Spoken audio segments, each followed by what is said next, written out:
How TiVo was an amazing. Oh, we're live. Hello, world. Frank's not around to be on the live screen. It doesn't matter. Frank don't care about not being live on the live stream. I'm Adam Wilcox. That's Frank's chair. Oh, there, up there. That's Frank's chair up there. At least his jacket is green, and he's not going to be drinking Mountain Jizz. No Mountain Jizz juice. At least he Jimmy John Juicy Juice. At least we know he doesn't have the green screen enabled this time. But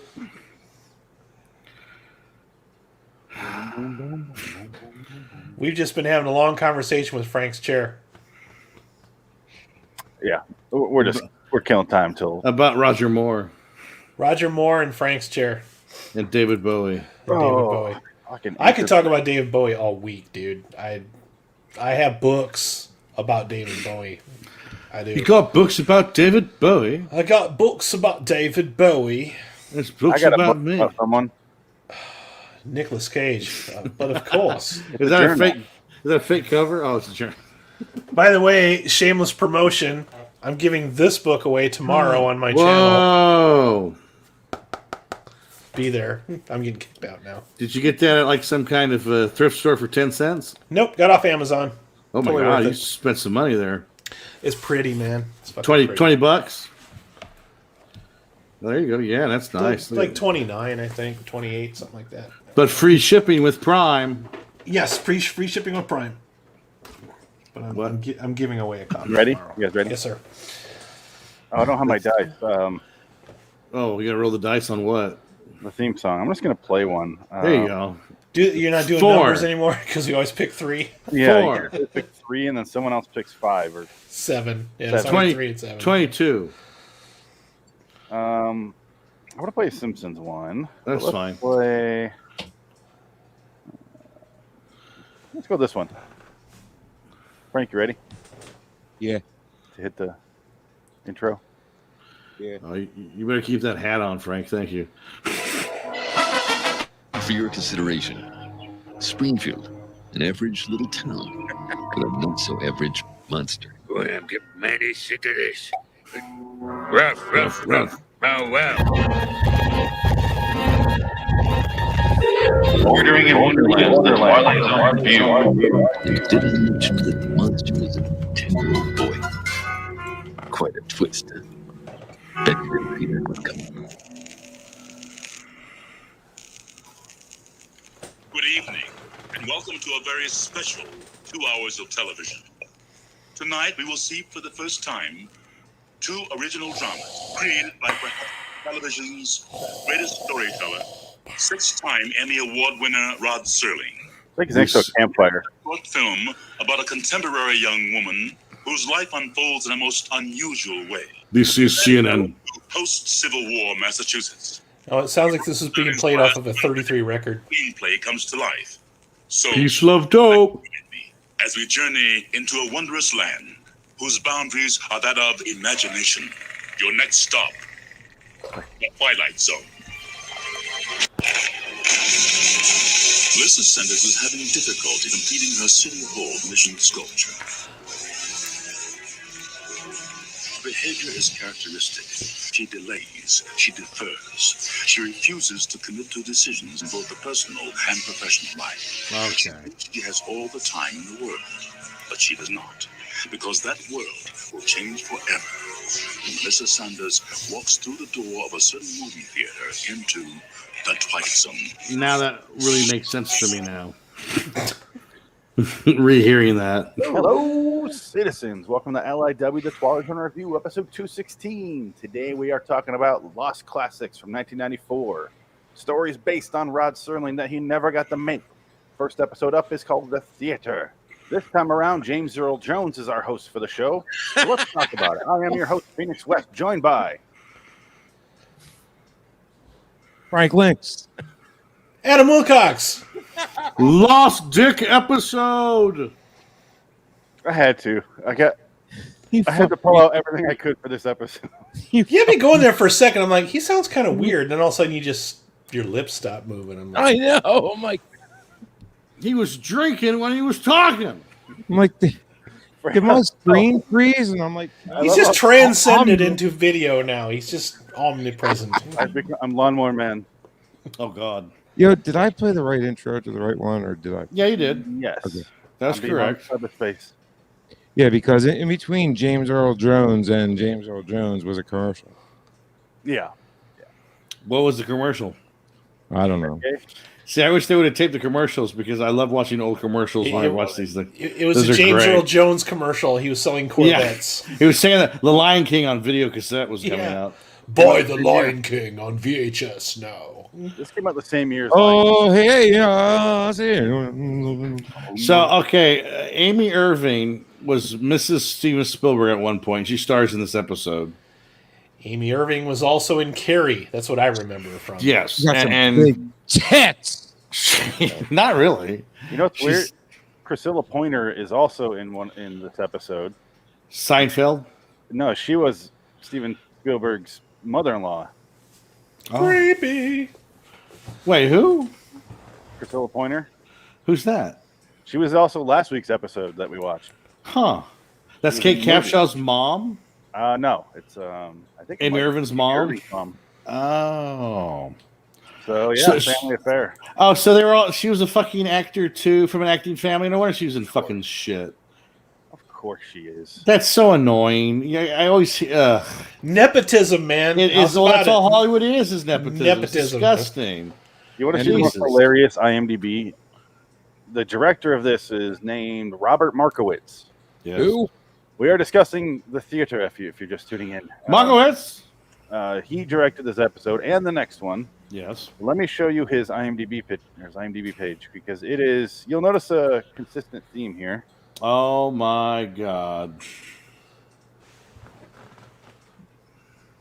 TV movie. His specialty is TV movies. Look at the only one I know is Tuskegee Airmen, which is a good movie. That's a good. That movie. is a good movie. I Yeah. forgot that is a TV movie. We're Yeah. going back to the What 70s. was Cuba Gooding Jr. in it? No. Ooh, Kolchak the Night Stalker.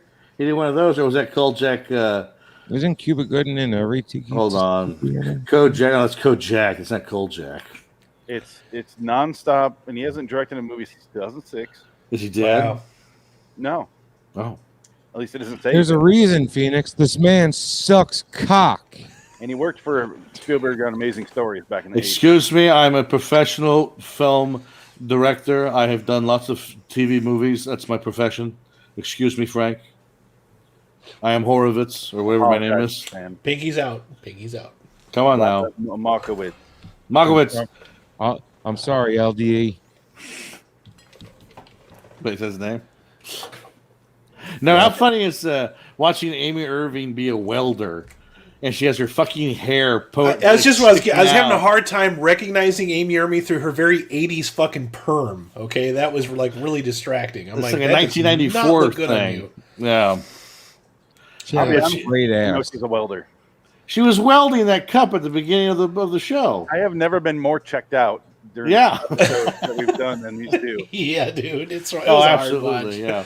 Hey, so what is going on with Lumberg dressed up like a fucking clown? I want to understand what's with the clowns in this fucking episode. Somebody please explain the connection of clowns that it has to do with anything in this fucking episode. Well, other than- he was the Peter.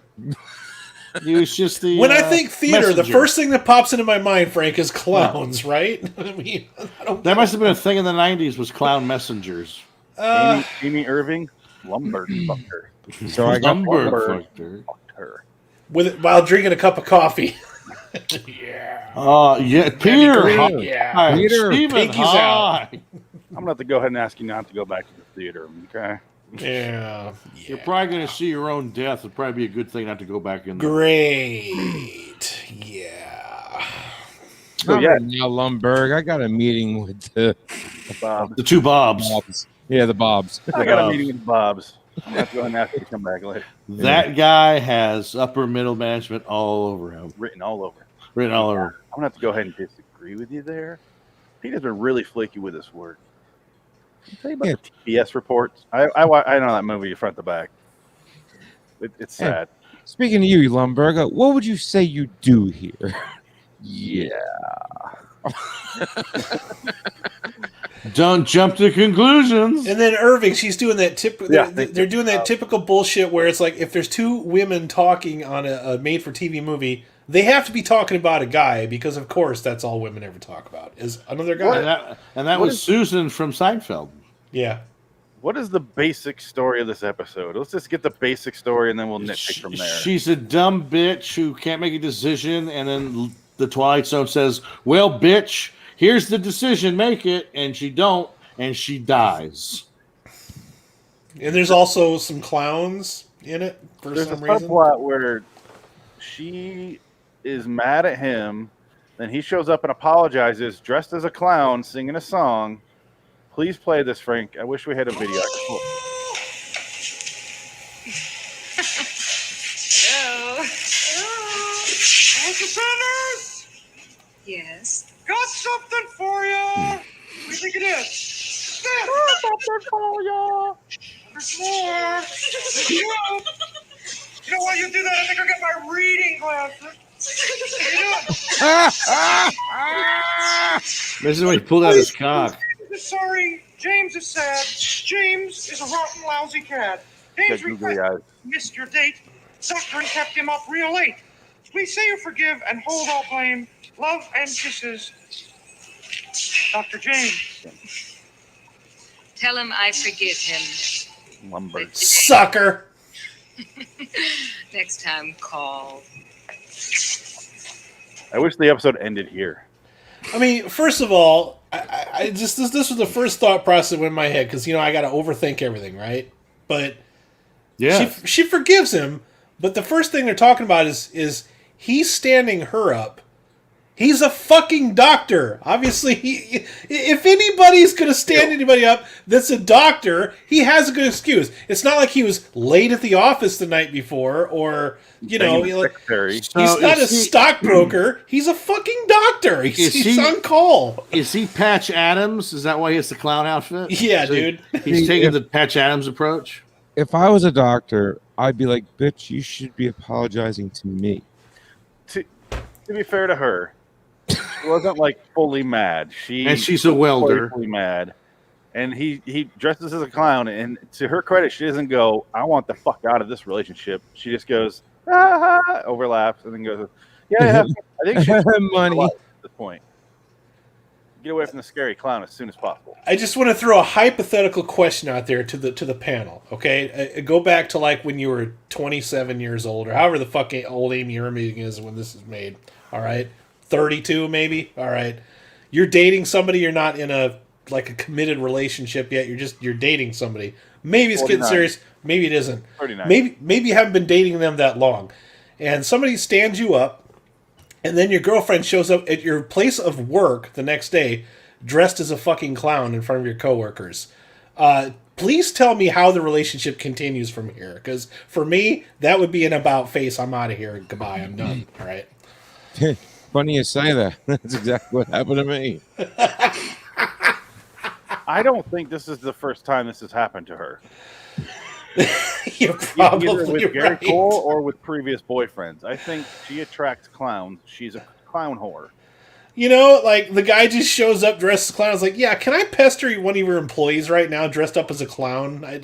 I know she's welding and everything, but fuck it, I'm dressed up like a clown. Maybe they met on a clown fetish website. It's fucking weird, all right? It's weird Early- even by 80s or 90s standards. It's too fucking weird. It's too fucking Early weird. clown chat. Like Well, one of the early chat Yeah, rooms. it was an AOL chat. No, it's 1-900 clown fuck. Ooh. Kitty clown porn. He showed up at the house. That's too many. That's too what it's not the words aren't it's CLWNFCK. ICP is taking it over. I just Yeah. think it's the weirdest fucking scene in the world. I'm already checked out after this moment because I'm just clown? Why? What the? And it never comes back. Thank you. I was thinking that. I'm like, there has to be No, something symbolic about the wrong. clown costume. Wrong again. It does come back. Replaying previous scene of clown does not mean it comes back. It came back literally. you mean the way you eat something that's under digested and then it comes up Yes. later and No, it is didn't like come back. bile, They replayed it. like indigestion. Like it comes up later, like you puked. You know, I mean, it's Yeah. just, Yeah, this episode is acid reflux. We get more clown later. It makes Thank sense. you. It makes sense. Well, I thought when she gets to the movie theater because she wants to go see a movie and he can't make it because he's a doctor and he's busy.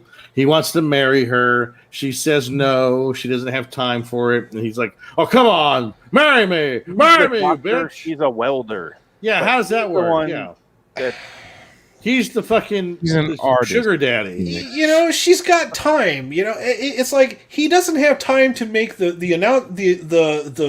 dinner date. He stands her up at dinner, but he's got time to put clown makeup on and goofy eyes and write a little poem and go out and go into the place where she Patch works. Adams. Well, at the time, Adam, there wasn't a child dying of polio. You know. You know, it's like if you work somewhere and your girlfriend came in to where you work dressed up like a clown, all right, and that Hot. your coworkers would never let you survive after that. They would constantly be in your shit. Like, so how's the clown princess doing today? It would go on forever until she's dead, okay, or until she's out of your life. You know, so Maybe that was his plan to embarrass her so bad so she doesn't go back to work, so she has to be with. Oh, good point. that's a pretty good theory, actually. I'm going to go with that, Frank. I like that theory. I like that.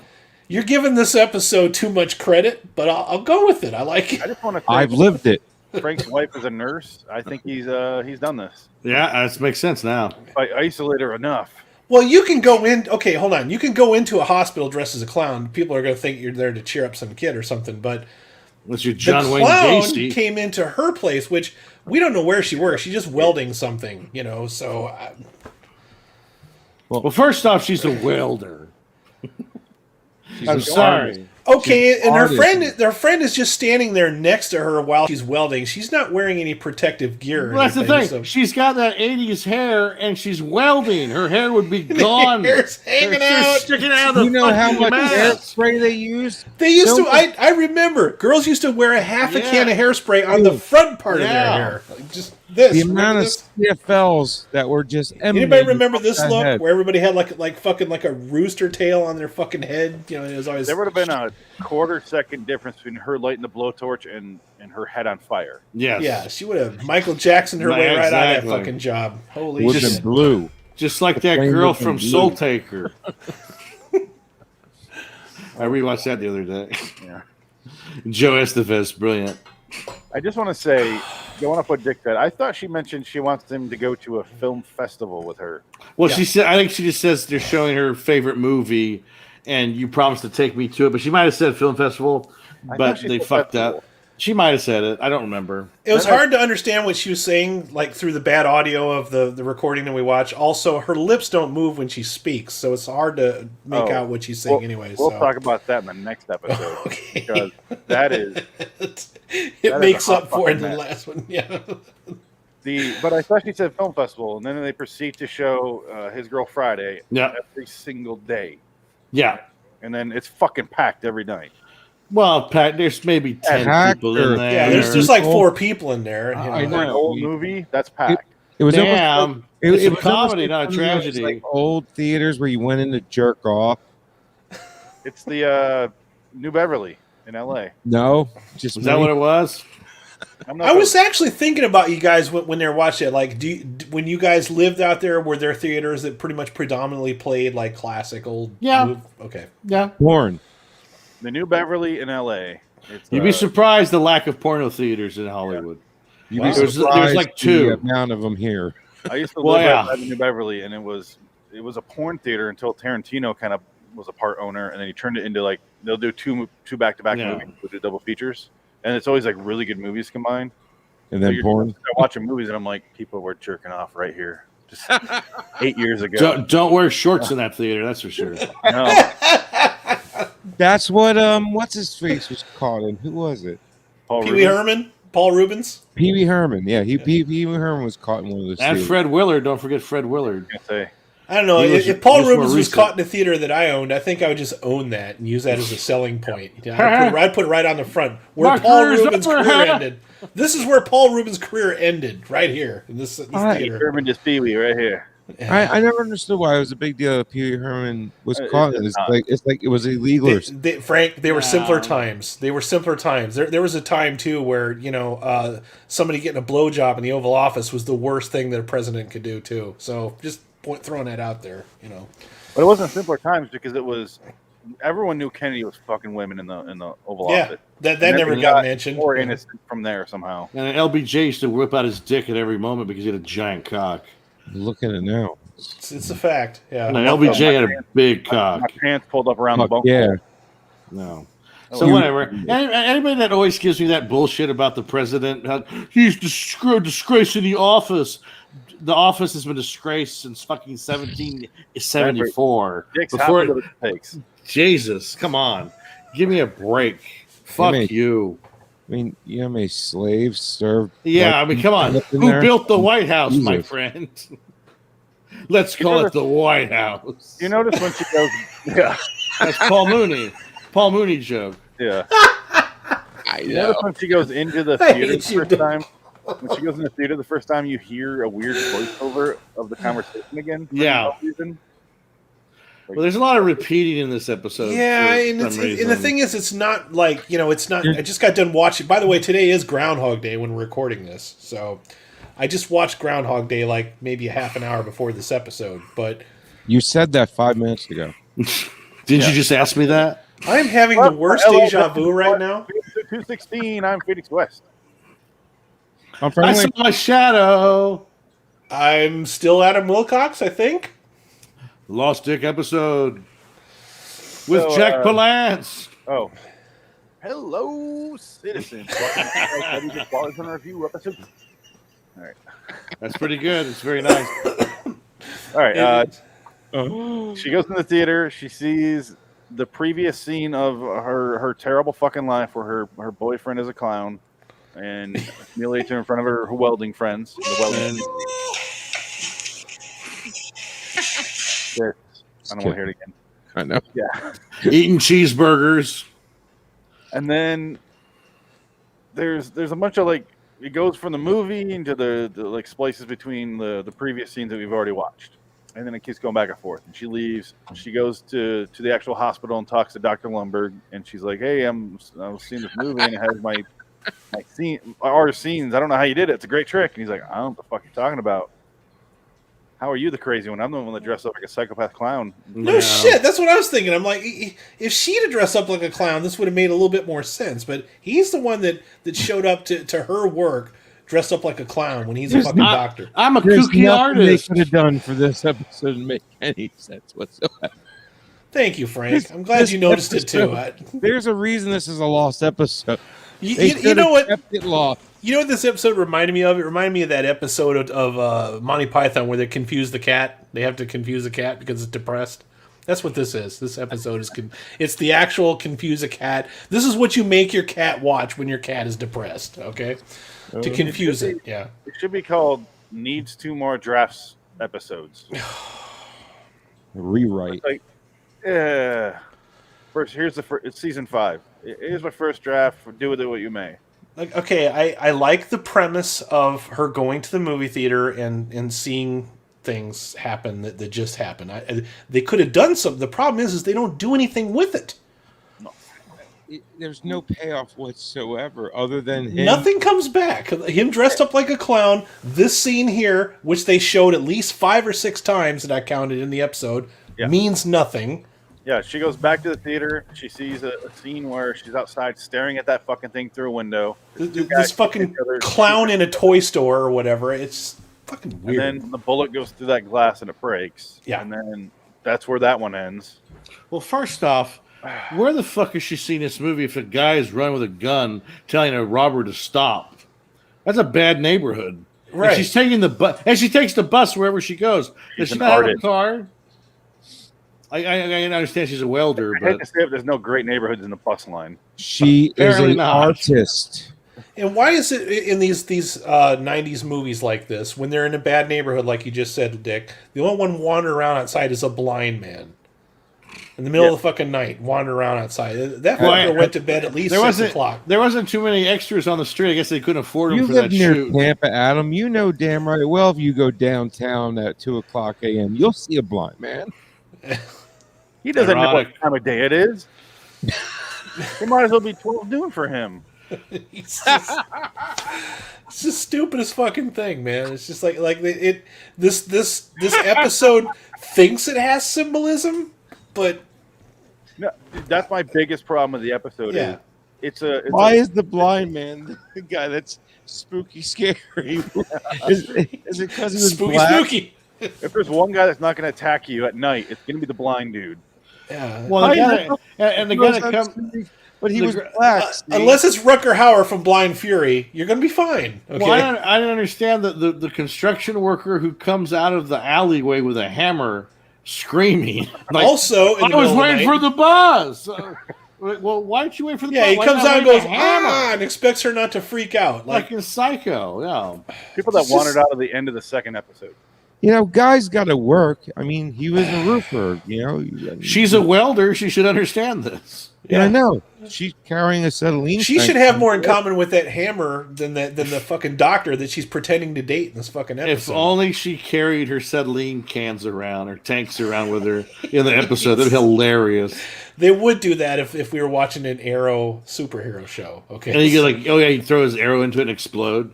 one of That those would be, oh god. CW DC TV shows that we love so much. Hey, check her IMDb. Maybe she's done one. She says, I feel like Amy Irving is not below a CW show. at Amy this Irving point. did not look good in this episode either. She I have looked no like she idea who the was. fuck Amy Irving is before I watch this. Really? You didn't watch Carrie? I did.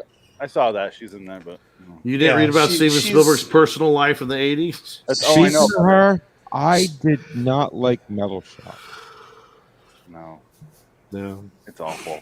I didn't have Metal I Shop. hated Metal Shop. I didn't have a we good didn't time in have shop it. class either. I think that's the one thing we all four of us have in common. I did not enjoy shop class. I at didn't all. have shop class. My high school didn't have shop. I had it in junior high. My teacher cut his thumb off in that class. I swear to God.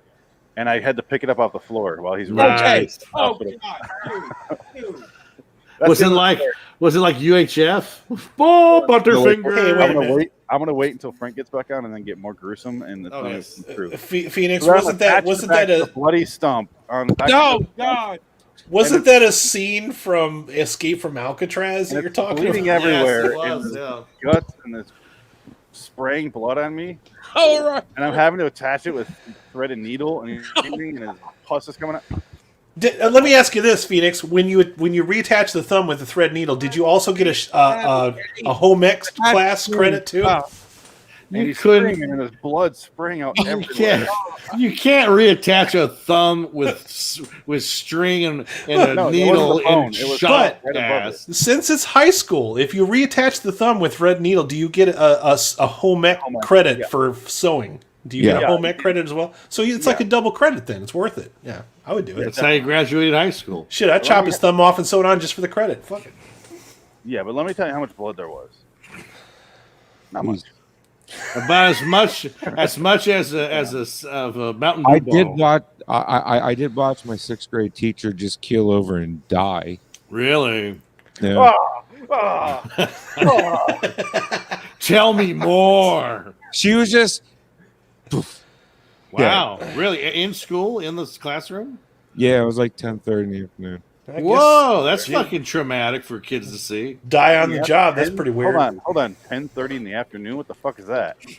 A smart time She, of day is she was that? she was a fat mess, and apparently she was a diabetic, and she went into diabetic Oh, shock. man, that's confused what fucked up. 10:30 in the afternoon is. Well, that's that lousy smarch weather. Smarch time and smarch weather. She was sitting there at the desk, and then she Frank has just no idea what I'm saying. huh?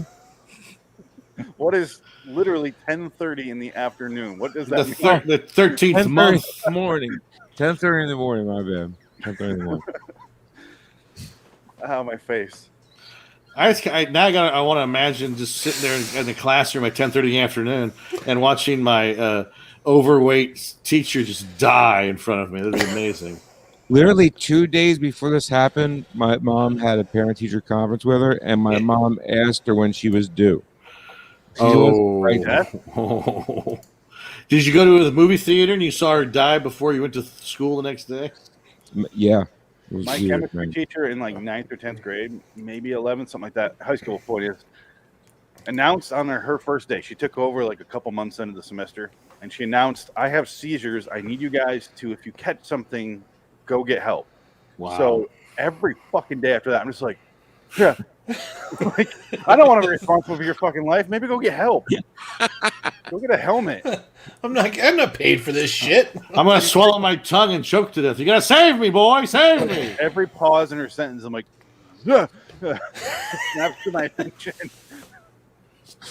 Oh, Jesus. Oh, That's that's funny. pretty good.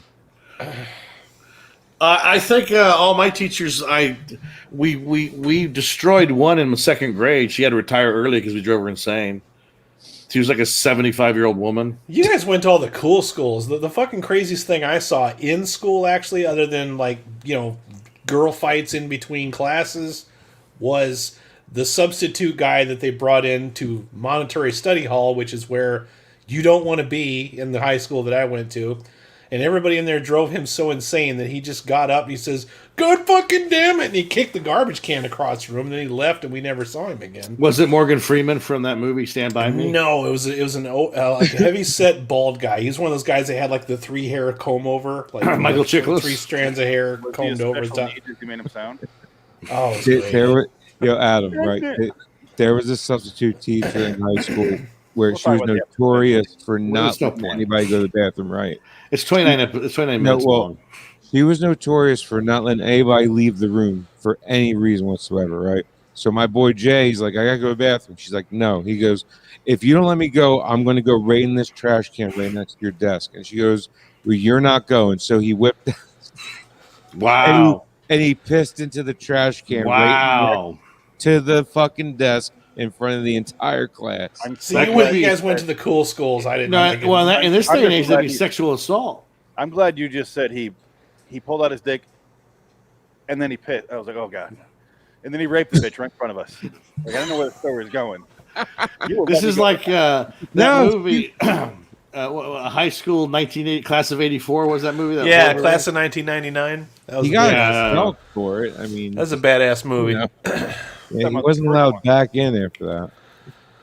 Now I think that the only tragedy that we had was I didn't really have. We had one kid who got paralyzed, and that was really sad in a football game. That was very sad, but he's fine now. He's doing great. But then we had one teacher who died of cancer, but like years later. So that was like 15 years ago, way after I was done with high school. So that's Probably a lot more than I mean, I don't. We didn't have many tragedies at my school, in high school. My entire life is one big tragedy. So, yeah. Well, I didn't tell you about So the you probably clown. love this episode then. Do you remember the second time she goes to the theater and she sees herself on there and then she talks to this hot old lady and she's like, do you see me up there? And the old lady's like, well, what? Like, that was the other thing I had a problem with. It's like, you're in a dark fucking theater. This lady does not know you. She's never met you in her entire life. Even better. Yeah, I I could don't wanna understand- know people out in public. Don't. I touch can me. understand what do you see up there, but do you see me up there? It just seemed like a weird choice for the. Well, it sounded like she's a selfish bitch. I mean, I get they're trying to tell the audience what's going on, but the audience kind of figured out what was going on when everybody's laughing at her. Like, you know, why would they laugh at a strange scene that doesn't belong in a classic movie? I mean, Because they're obviously they don't. fucked see it. up. I don't know. You're a generic white blonde bitch, and there's a generic white blonde bitch up on the film. It might be you. Are you? Do you that weld? centered? You know what's even worse, Frank? She's not a real blonde. No. She's a brunette. Here's my wife. So she's a fake peroxide blonde Liar! that claims to be a welder. Well, my wife is I spent $100 for that hair to be blonde, so And And for that welding class. she doesn't weld. it happens for Get on real that. later where the You wrote glass it to us. is shot and she runs away and there's no consequence. And then she tells Gary Cole after a commercial break. Yeah. And then he's like, don't go alone. I'll go with you the next time. He doesn't do it. Gary Cole, surprisingly a wonderful partner.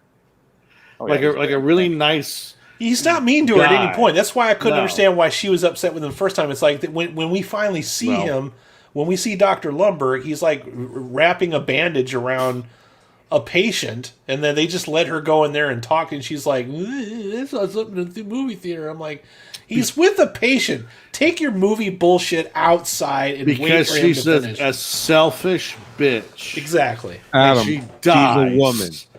They Period. need all the attention all the time. Wouldn't it be crazy? It's Rod Serling. Rod Serling writing the truth about women. To be fair, no, exactly, because this was he wrote this in the 50s or 60s, so they could probably just do that back in the day. Yeah, Wanted the needy fucking bitches. Would you leave me alone for 5 seconds? So I'm trying to write this episode. Can you please stop talking to me? I'm trying to write this episode. Leave me alone, please. Oh, Christ! All right, let's do something fun with this. If this would have came out in the 50s, when it did, what movie do you suppose she would have been sitting in there watching at the time? Train coming out at you? I don't know. The great. No, she Claymation of dinosaurs. No, she'd be watching the Birth of a Nation. Oh my God, dude. You didn't just say that movie. Yes, I did.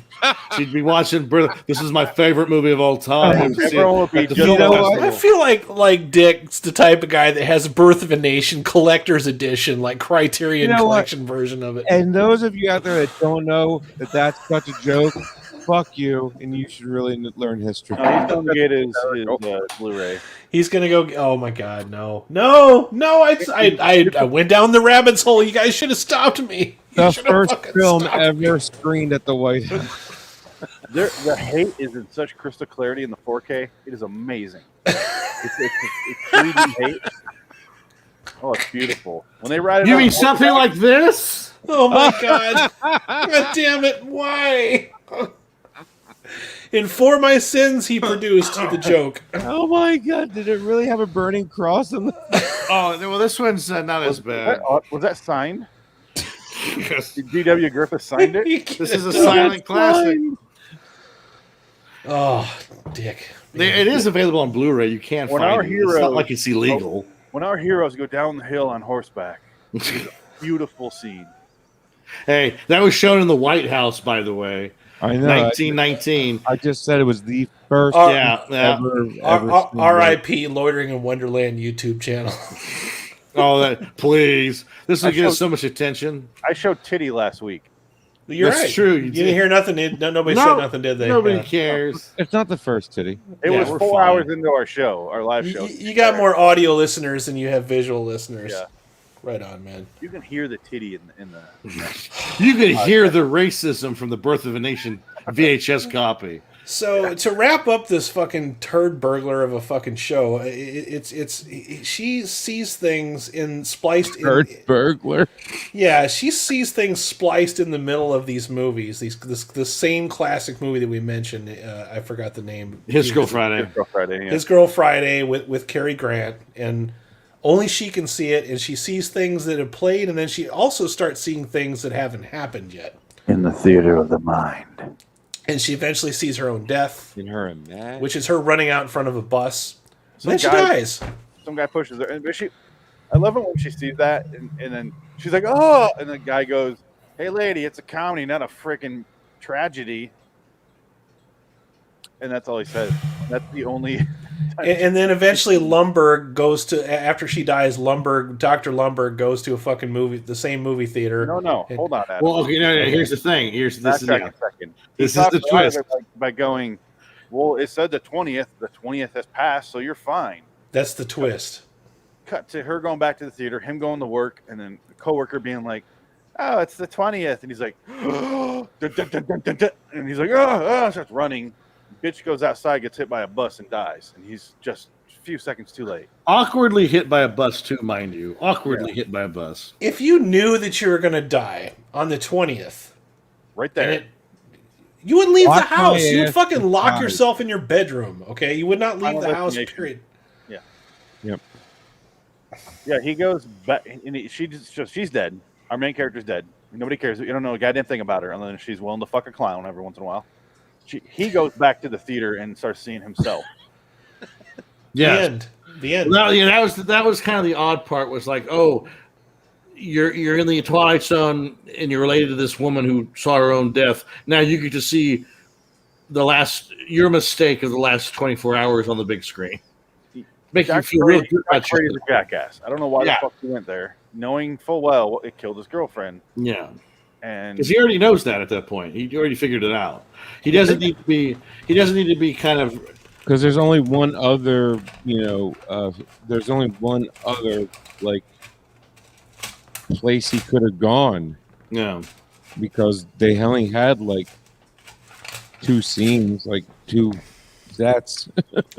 And then while all this is going on throughout the whole, they keep showing this clown, and I think that they keep doing the clown thing because they think the audience is getting bored, so they need to like distract them with like shiny keys or something. You're like, look, stuff's happening in the show. Don't get bored. Don't turn the channel. I'm not bored. I will not change the channel. You know what the biggest mystery of this episode is? How the fuck is James Earl Jones still alive? That is, yeah. How is he still alive? He's 91, or he just turned 90, didn't he? His birthday was like literally last week. And I was never here. 90. Gene Hackman's birthday, his 91st birthday as well. I think it was cool to have his voice as the narrator, but that was kind of a regular thing in the 80s, wasn't it? Like they did they didn't do that in the 80s. They just did that for this, just this Lost episodes thing. Yeah. Was this an anniversary special thing? Is that why it was? Because the 80s they had the show came back and this was this is CBS. We need money. Please pay for some bullshit. Sweeps week probably. This was attached to. This was out of the fucking blue. No. Yeah. The only decade without Twilight Zone was the 70s. That's it. Well, Night Gallery. You had Night Gallery, yeah. Did this feel like Because Rod was still alive. That's why. Yeah. Yeah. Did this feel, well, for part of it. Didn't this feel more like an episode of Tales from the Crypt? Yes. You know what? Yeah. A little bit better than Tales from the Crypt, but it does fit in that same fit, like that jerky camera thing where they zoom in and zoom out really quick. They did that in this one There's too. no painting. But it's a movie. What would be the puns though? It was her being a welder and the hair. I think made it feel Tales from the Crypty. What would it be? Kiddies, you got to get cut out of the film. The show must go on. You can't do any puns that That are was too related good. to the actual. That was really good. He's going to be sitting there and he's going to be a bus driver for some fucking reason. And you're like, how is. I guess the bus happens. Well, yeah, I can't say that makes no sense. He'd Yeah, have bus to driver. be- Yeah. He'd be a Firefighter. or like a park ranger or something where you're like, what? Yeah. If it would have came out that Lumberg was causing this shit, just if it would have done anything, it'd have been remotely interesting. But like you said, nothing pays off ever in this It episode. just feels like an idea he had that never really he didn't get to do more draft. So It feels like 5 different episodes in one. Well, I the have Bewitching Pool got made. There's a reason this piece of shit never saw the light of day. But the Bewitching Pool did. Yeah, Shouldn't there have you saw go. the light of day either. That well, how This- okay? So, would you have rather this been the last episode of Twilight Zone and the Bewitching Pool be the Lost episode that premiered in 1994? 5 out of 10, way, 6 out of 12, half dozen. We're the together, man. losers, okay? Yeah. Either way, you lose. Yeah. Yeah. If have this it written was, down. I'm sorry. If this was an episode, it would have definitely been in season 5 for sure. Oh yeah. At least this woman got to die with some false hope that it wasn't the 20th. I guess there's something to say about that. I'm trying to be optimistic here. That's all I can say. At least she didn't die, addicted to dope. Nope, I got nothing. I have She three made love with Lumberg. She deserves to die. 3 episodes written down that this reminded me of. First one is the main one for me is Blurry Man from the new version. Remember that episode? Oh yeah. Felt a lot like that. Blurry Man's not terrible. No, I'm just kidding. And then 2 original episodes, A Most Unusual Camera, which is something predicting the future. This time it's a film instead of one photograph. Okay, yeah. There's a hint of that there, yeah. Yeah. And then Incredible World of Horace Ford. Every time they're outside, that's all I can think about. Yeah, okay. Terrible episode. And also the one with Shatner, where he's in that little town. Nick of Time. Yeah, No, not so much. well, because of the whole, you're playing. She keeps going to theater to learn more about what's going to happen. They Just let it avoid- go. Go live your life. They 'Cause avoid that's- getting hit by a car, though. Well, that's what I mean. The That's whole, true. The whole point of it was to live your life and not accept fate and just go and just accept whatever happens. And she couldn't do it. She couldn't let go. That's She a had to keep lot going. of Twilight Zone, though. Well, that's what I'm saying. Yeah, that's why I said there's like 5 episodes to remind me of. This reminds me of that period in time where I kind of buried it under just years of psychosis or whatever, where made-for-TV movies were Ketamine. usually not good. Special K. Yep. They were usually not good, and this is No. one, unfortunately, one of them. Hey, one TV movie came out this year, TV miniseries that I fucking love. It's The Stand.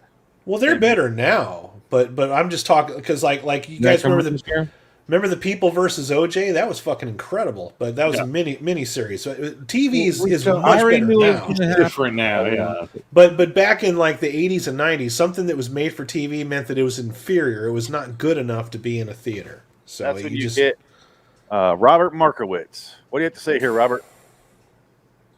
I have to say that I'm very pleased with the work that I did.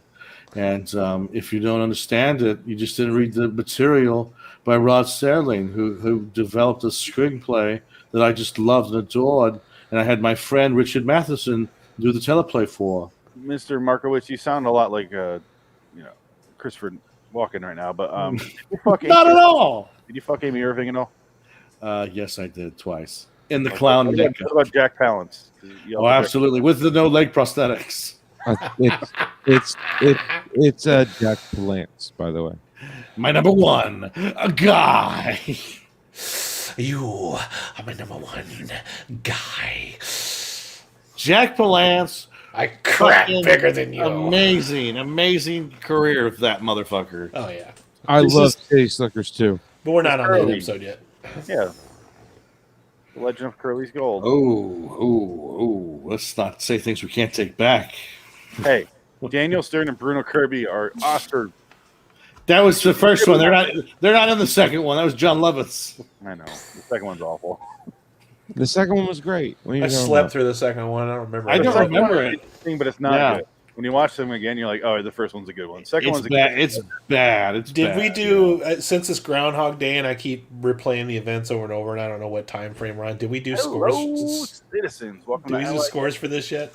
Yes. No, not yet. No, we did not. Put your little hand in mine. I'll be yours. You'll be mine. Phoenix, what do you Hey, give this? look at you, babe. I give it a 6. It's fine. It's inoffensive. I didn't hate it. I wish there was more to it. It's really shallow for me.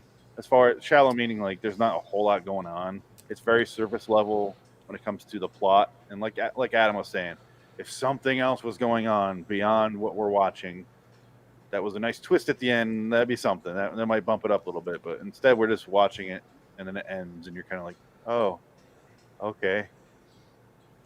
So I give it a 6. I would go 5 out of 10. I didn't hate it. It's not the worst thing I've ever Frank. seen, but it didn't. I just assumed someone was supposed to jump in. I didn't know we were doing it in my order. Go ahead, Frank. Sorry. I didn't know you were doing the order either. It just got really quiet, and I just decided to just jump in and I was focus on listening it. to Adam. Yeah, Adam, keep going. Man. Nah, go ahead, man. Go ahead. No, you did not step on me. Trust me, I wasn't about to talk. I didn't feel, this is another one of those where it's like Twilight Zone does not need to be an hour because this didn't have any story to tell. It had like maybe 30 seconds of story to tell because nothing goes anywhere. There's nothing to be expanded upon. There's no lesson to be learned. There's no, This is only 26 minutes. Oh, this one it felt like an hour.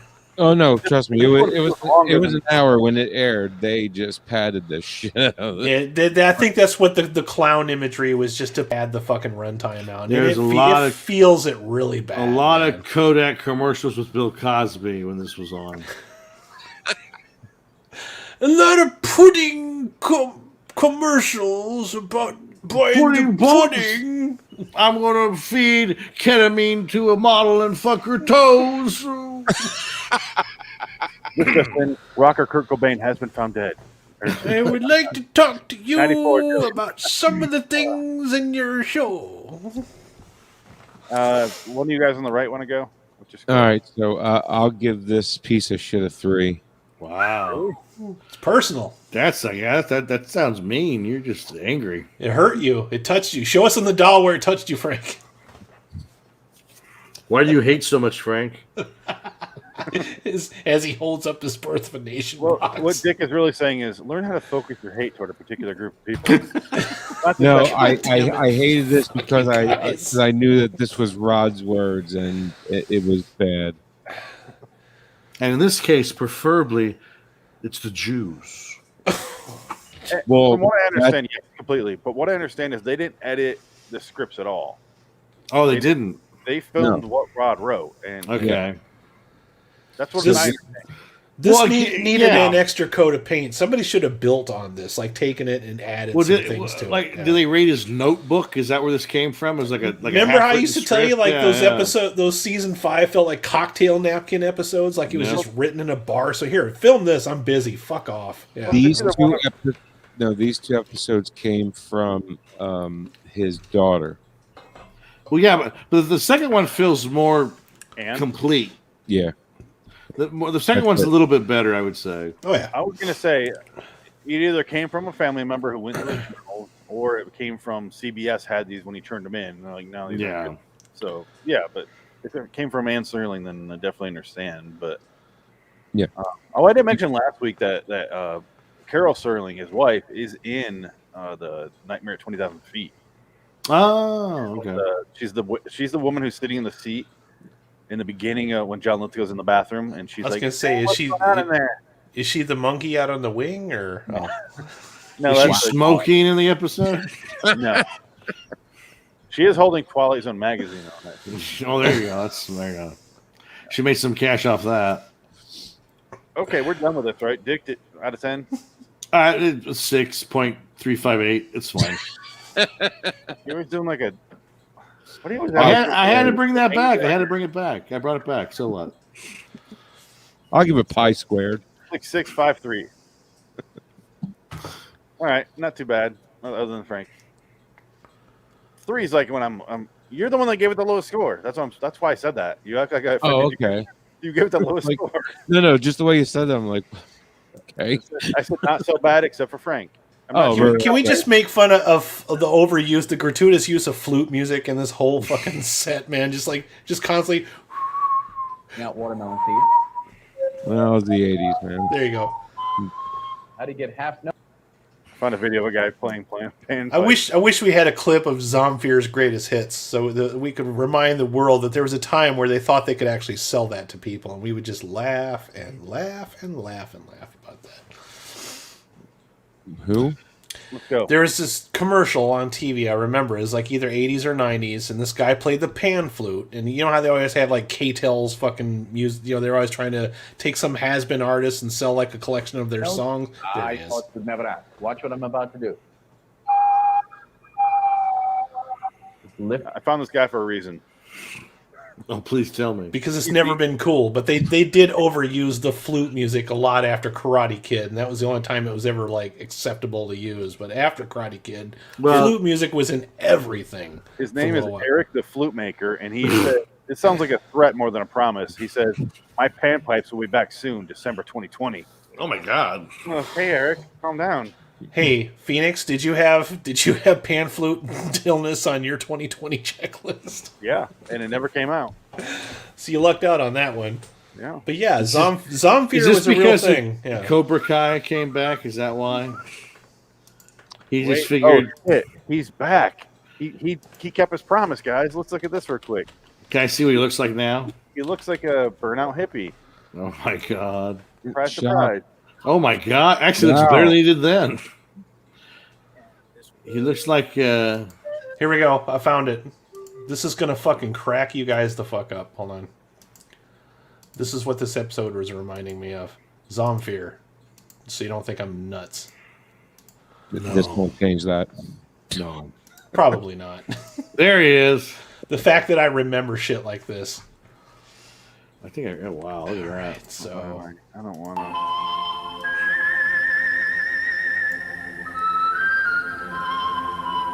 You've heard his hauntingly beautiful music Oh, yeah. in I movies, remember this.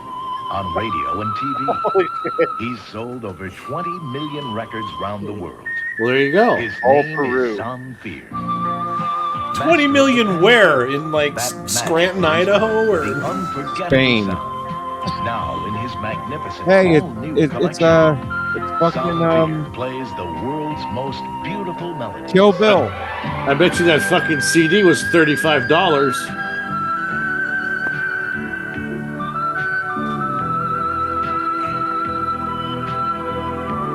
You think this is such an SNL commercial, man. It's so fucking bad. You cannot airplay this. Relax. This was on all the fucking time, too. I remember this. I'm like, oh wait, it's Zamfir. We have to watch it. I didn't never know the guy's name. Sergeant Pepper's Lonely Hearts Club Band. Is it called Themes Zamfir or from is it Chopin, Blue Nile. Zamfir, yeah. One fine day, somewhere my love. Danny Boy. so what he's playing basically is he's playing all of the royalty-free songs from Mystery Science Theater. Here's a question. What is that more annoying to listen to or bagpipes? That. Bagpipe. I think that pan flute's more annoying than bagpipes. Bagpipes are funny. I hate AC/DC. bagpipes. AC/DC had a good bagpipe segment, so yeah, I would say. AC/DC never had good anything. Oh, how dare Ooh, you. shots fired across the okay. Star Bow. Sucks. Okay, Pearl Jam. Shots fired. DC blows. Okay, Eddie Vedders. Hey, at least he didn't say spin doctors. What variety? There's definitely variety. AC/DC's like, oh, that's easy. Pearl Jam, gonna take us off. Heavy broken, they're not as good as Pink Floyd. Thank you. That bottom row needed to go. You need to bring Dick back. He said Pink Floyd. Anyway, AC/DC, Yes. let's get out of here. Birth of a Nation rock. Did I hear you say not as bad as Pink Floyd? No. I said just as good. I mean, no. No. I thought I heard you say that, you son of a bitch. No, I like Pink Floyd. Leo Red as Maddie Miss Titty last week.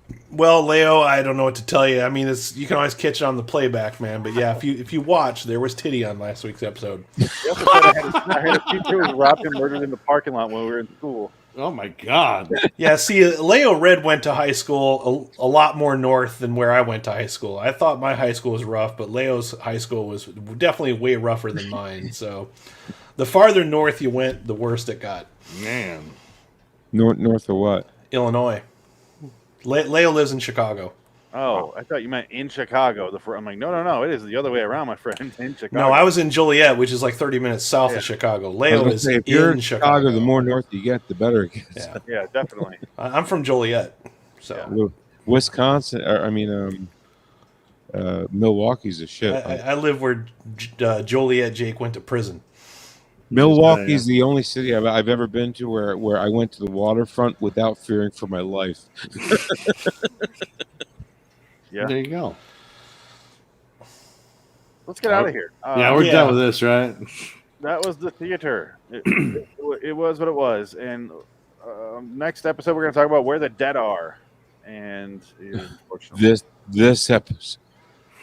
Wow. I have so many conflicting opinions on this next episode, but let's get there. For this me, episode's batshit insane, son.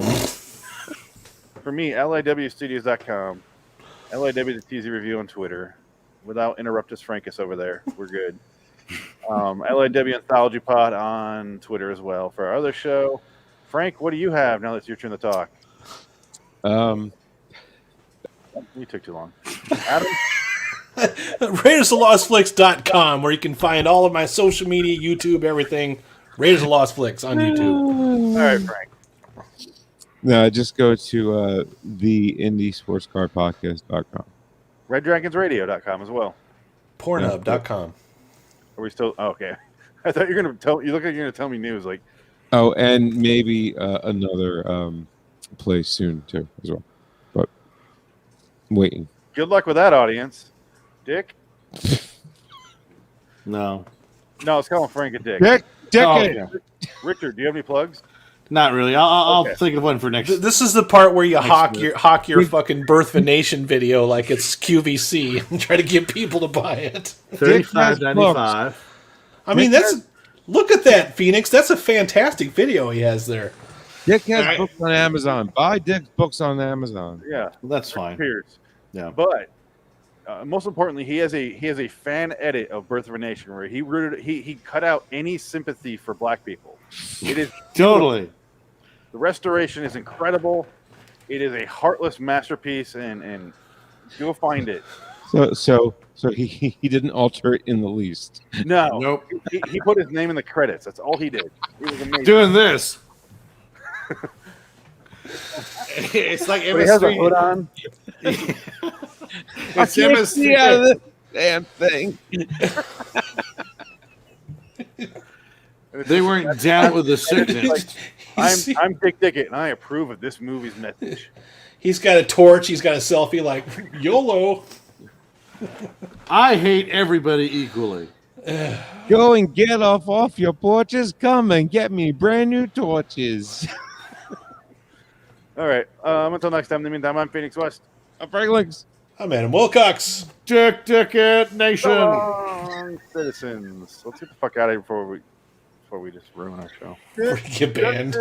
I don't care. The way Dick ends.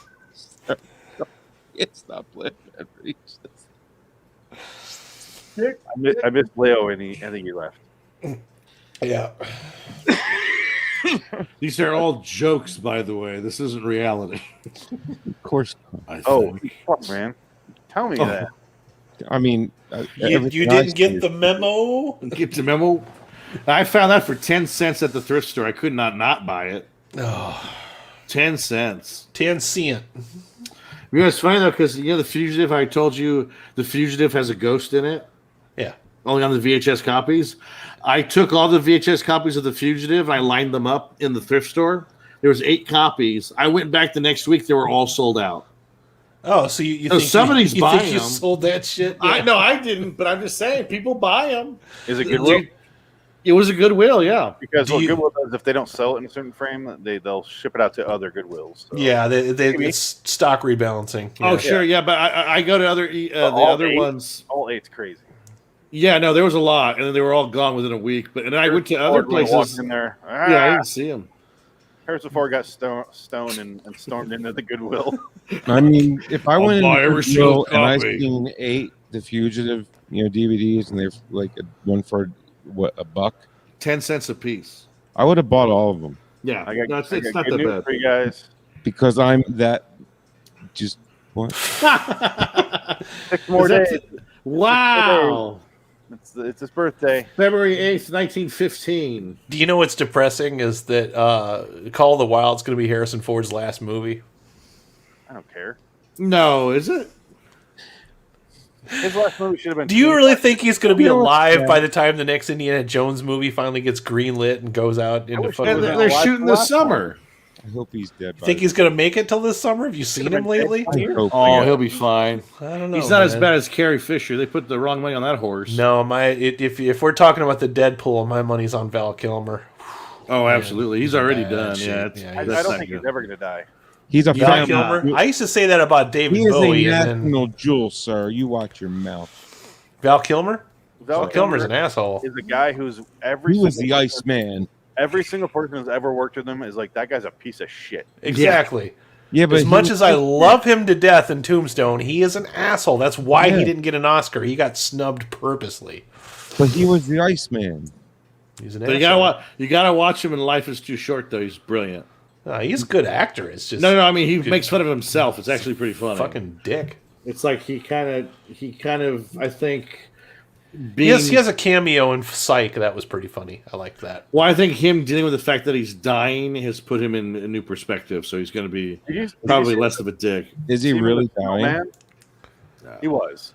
Like he's seriously. I want to see that movie, The Snowman, but I want to watch it with you, Phoenix, because that one's just dying to be ripped to fucking shreds. It's boring. Don't He's bother. in the Snowman, and they dubbed his voice. It's like, boring. Yeah, it sucks. It sucks. It's so boring. I finally watched. I watched MacGruber, and I was really disappointed in that fucking movie. I don't know what I was expecting from it, but it was just so much less than even less was. You know, Like, I heard it was like a minus less. Yeah. Excuse me, MacGruber's fucking awesome. No, not the movie. I love that movie. You know what I watched for the first time? I had never seen it before. Was The Player, Robert Altman's movie. Didn't we watch that in film school? Oh, I watched it before. Yeah, no, I don't. We never saw. I never saw it, and I finally watched because I got HBO Max, so I bought it. I'm watching stuff on it, and The Player was really good. I love John Cusack because he plays himself. So he's an asshole. He's doing this. Yeah, exactly. Like he constantly has coke nose. Yeah, it's such a great dissertation on Hollywood. It's a great movie. It was very. Some funny. actors can do a pretty good parody version of themselves. Michael Cera in this is the world The ends End. or in the end or the world ends or something like that. Yeah. And then Channing Tatum has the best one. that movie genuinely made me laugh, man. I love couldn't- him. Yeah. Yeah. I haven't seen it since theaters. I don't think I'll ever It's watch not good. It's not good. Yeah. It's just there's enough good moments in it that carry it, though. Well, I think it came out at the right time where those guys were still funny. It's And now I don't hard to give get a good fuck about any of them. It's yeah. so hard to get a good comedy nowadays because everybody's so goddamn offended. You can't make any jokes about nothing. I don't know. Well, no, even they are. Fucking He's like Seth Rogen is a fucking asshole now. Not MacGruber, like it's like if it would have been anything other than just what it was, I don't know. I just did not find it that funny, man. I was waiting to laugh. I sometimes certain things make me laugh hysterically. That one I did not laugh once through the whole fucking runtime. Not once. I think it helped that I didn't know who MacGruber was, the character from SNL. I stopped watching SNL at that point. I didn't know MacGruber either, but I knew MacGyver, which is what the parody is based on. They did some of that, but not enough of it. You know. I thought MacGruber. I was like, oh, this is gonna be stupid as fucking hell. So I already had my expectations are way down here, but his performance makes me laugh. So I was expecting it to be like a parody of action movies, and it just kind of didn't fucking do any of that. So Did you ever watch Eagle Heart? No. It was like what's his name? Yeah, fuck. Chris Elliott. Chris Elliott. Yeah, it was a spoof on Walker Texas Ranger. Well, see, to me, I love fucking Hot Shots. Both of those fucking movies are way better those are parodies funny. of action movies. And another one that I love that gets shit on all the time is Loaded Weapon. I fucking laughed pretty hard watching that one. But that one, it's got like an IMDb score like less than 5. The scene in the convenience store with all the popcorn, that's funny. It's great. That fucking movie's great. Yeah. I don't think I ever watched all the way through. I have really high standards for my parody movies. And Kathy Ireland was in that. The Zucker brothers were the ones that always got it MacGruber right. is not a parody, though. I know it's not. It's not real. It's style of nothing. Comedy. Yeah, it's in the style of. That's all it is. Yeah. Which I prefer more than because if you fail at spoof movies, you have failed so fucking hard. Well, look at the last 20 years of spoof movies. Exactly. Yeah. Oh god, those are the fucking worst. Isn't Abraham's dead? Jim. I think they're still alive. Are they all still alive? I think they're all still alive. They're just not doing those kind of movies anymore. I wish to God they would. But well, I think they retired them. They all got to be in their late 70s. The guys that still make me laugh though are the Lonely Island guys. Those guys still make some really funny fucking shit. I laugh pretty hard. Yeah, but they got in trouble for fucking being joke thieves themselves. Did you see the new video they did, which is like a what's it called? Elementary or something like that, where it's do what we do. Oh shit! I don't want to play it because I won't. That movie Pop Star, Never Stop Stopping. That one fucking. I need to see that. I never. That saw one was that. fucking funny. I need to watch that. I laughed a lot during that one. Let me know when you guys are ready. We'll do episode. Oh, let me change my background. I'm gonna eat a carrot. There we go. They never remember to do this. There we go. Do that one or this? No, I'll stick with that one. Little James Earl behind me there. James Earl Jones' best performance, Conan the Barbarian, definitely. One for October. Sandlot. Yes. No. Field of Dreams. Yeah, Field of Dreams. I like that one. Hunt for October is pretty good. I like that one. Go the distance. Sorry, that was an accident. You do this. Go the distance. You saw it. Saw what? And I gotta be careful what I gotta shoot at. Most things don't react well to bullets. This makes me nervous. Why am I front and center here? Oh, sorry. I hate that. He does it to get a reaction out of you. I know. See, I'm used to that shit. Fucking do it. Phoenix, you're I know. I know. He likes it that way.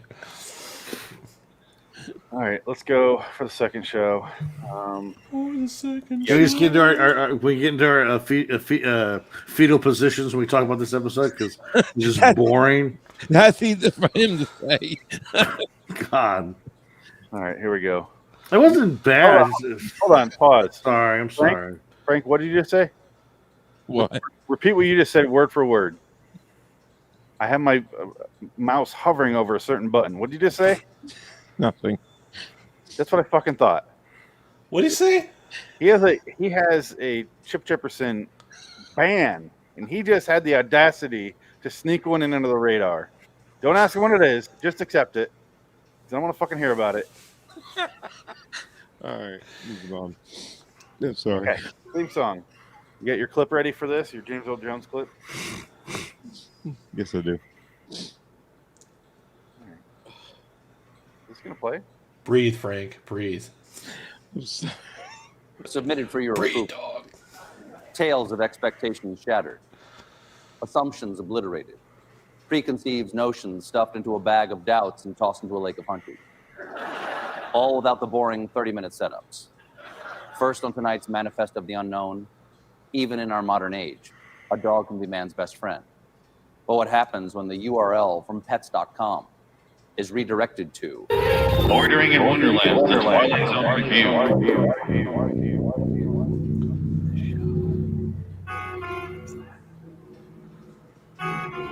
Go to Yarmouth Village to see if there's a connection. Dr. Benjamin Ramsey is the man on a mission. Said mission involving a declaration of war on an enemy that has never been defeated. The enemy is death. And Dr. Ramsey will soon discover that trying to overcome it may not be the most prudent of courses, especially when the battle is waged in the Twilight Zone. He doesn't know the power of the dark side. Welcome to LIW The Twilight Zone review, episode 217. It's Lost Classic number 2, Where the Dead Are. I'm Phoenix West. I'm Franklin's. I'm tired. Dick Limp Dicket. So we watched an episode of Night Gallery tonight. Oh, sorry. Oh, come on. Deep cuts. I'd agree, though. I That's will pretty say accurate. That's pretty accurate. Yeah, I will say this: if there was any script that was more Serling, This is it. Yeah. good God, Yeah. This is very Serling. Just quoting Shakespeare for 10 minutes at a time. Yeah. You know, he has his Bible quote, and it's about life and death and the mysteries of such. Showing off that college education. Yep. And for, war. for crying out loud, you know, Darth Vader even has a freaking Shakespeare quote in the end. No, it's from the Bible. Yeah, it was from the Bible. I don't remember. You know who Shakespeare was? I will say this though, if James Bible. Earl Jones would do audiobooks version of the Bible, I would pay more attention to the Bible. I'm just saying, if he read the whole think he thing, did. that would be pretty badass. I think he did. In Did he? Ezekiel, but you got. And well, some people would argue that Shakespeare is the Bible. So there you And you will know my name's the Lord when I lay my vengeance upon you. I am the way. Apparently, Pulp Fiction. That wasn't quite accurate either. But sure, yeah. Shakespeare. Now, could Samuel L. Jackson do audiobook version of the Bible without dropping an F-bomb? Because I would think that would be like a new kind of... Preferred. I'd rather have This that. motherfucker lived to 872 years old. Motherfucking Noah builds a fucking boat for his fucking family. What the fuck? You tell me those birds won't fucking on there? You of every fucking animal, kiss my fucking ass. They had the whole garden to themselves, and Eve ain't the motherfucking apple from the motherfucking tree. It was Adam, but okay. But oh, I'm just joking. I No. have no idea who it was. The problem with this. Who was it? Was it you? No, Adam, I got it right. I thought so. So you don't like? You're not. I don't know dick about scripture. I don't think. What? You don't like? You don't like Night Gallery? Is that official? Like you don't? Night Gallery sucks. You don't like Night Gallery? Night Gallery is awful. Really? I wouldn't say it's awful. I would say it's fine. When's the last time you watched it though? And sat down and watched it episode Be by careful, because I said this once about Tales from the Dark Side, and he schooled me on this one. No, it's been a while, but I don't know. I like the one where it's the same. It's basically a rehash of a Twilight Zone episode with Nazis, and he wants to get into the painting. Are you noticing a theme here? I am noticing a reoccurring theme. I didn't want to point it out because that happened to me once too, and you know. Yeah, but yours was accidental. He's just flat out saying he endorses this shit. He's throwing the overtones on top of the overtones. So show us your copy of Mein Kampf. So hold on. Which version? Well, I mean, you know, the original, the only one you should have. I mean, the only copy you should own. Yeah. Let me go to my genocide show. One that's not narrated by James Earl Jones. Adolf Hitler. I'll be here all week, folks. Adolf Hitler was a misunderstood man. What? No, he was pretty understood. He's understood. He's a fucking nutcase. Love the German Shepherd. A little too much. I heard he liked to get shit on. That was his thing. He liked getting pat and poo-poo on his chest. He's German, of course he does. But the point is, His best friend was gay. He loved to get fucked in the ass. Not that there's anything wrong with that. No. are you fucking done, Dick? Filling What with are your you doing? mic? Messing with your Putting the microphone in his bum. I'm trying to fix this piece of shit tripod that has no screws attached. They just kind of freely hang in there, and it just is going to fall. So, All right, you fix Get that. some duct tape already. Give me a thumbs up when you're done, because it is infuriating to listen to that. So, Phoenix, what do you think about the He's leaving. He's walking away right now. Okay, so tonight we watched Where the Dead Are. It's the only other Lost classic from 1994, and it's a long one. It's the longest episode technically he's ever done, and I don't know what the fuck happens in this thing. Oh god, he brought back. He's got it. Jesus Christ! My God, I was joking. I was joking. Can you at least pretend to have to search for it? Why does it have to be at the ready? I know. Well, that takes 3 seconds. Like, he doesn't even leave frame all the way. the library is literally right there. I'm not going to encourage him anymore, I swear, because the next thing he's going to do is going to go pull out his little swastika armband and put on his arm and shit. Oh, no, don't do it! Yeah. Don't you do it! God damn it, no! Phoenix, in Dick's defense, he does live in a kitchen. It's true. We're on one side, and Dick is clearly on genocide.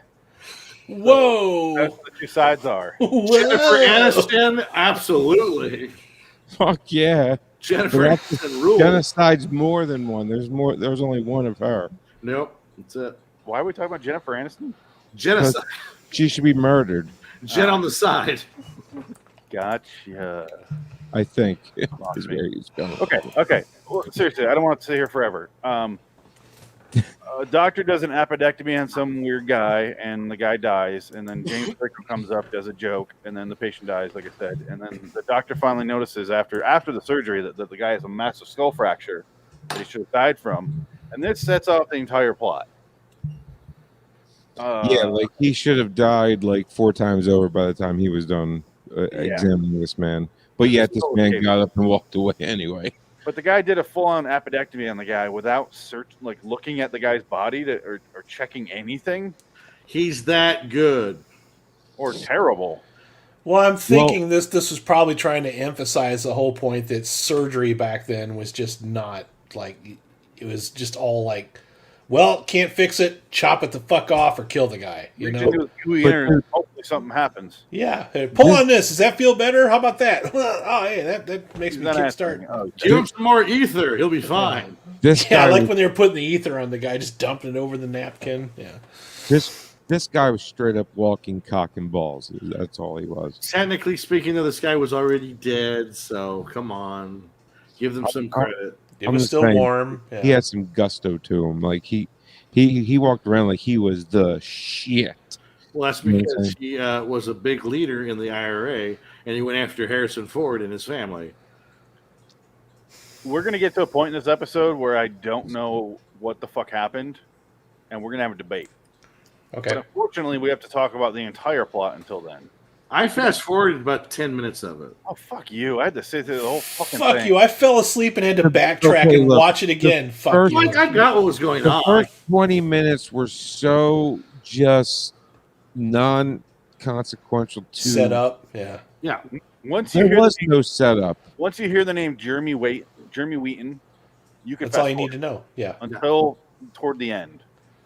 It's an unusual amount of build-up to get to Jeremy Wheaton. Yeah. It looks like every 50s B movie they did on Mystery Science Theater, where it's just guy doing shady shit in his basement. The main character stumbles into it and goes in the basement, sees it, and then sits around the house while everyone slowly dies. That's the whole fucking plot.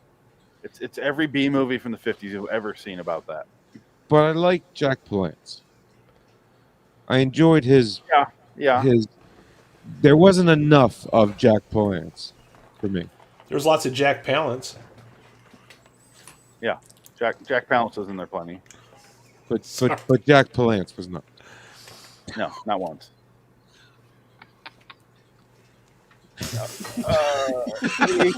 Okay. No, we need to move on. He talked to some guy about some other guy named Jeremy Wheaton, who was a researcher for regeneration, and he got a skull fracture of his own and vanished.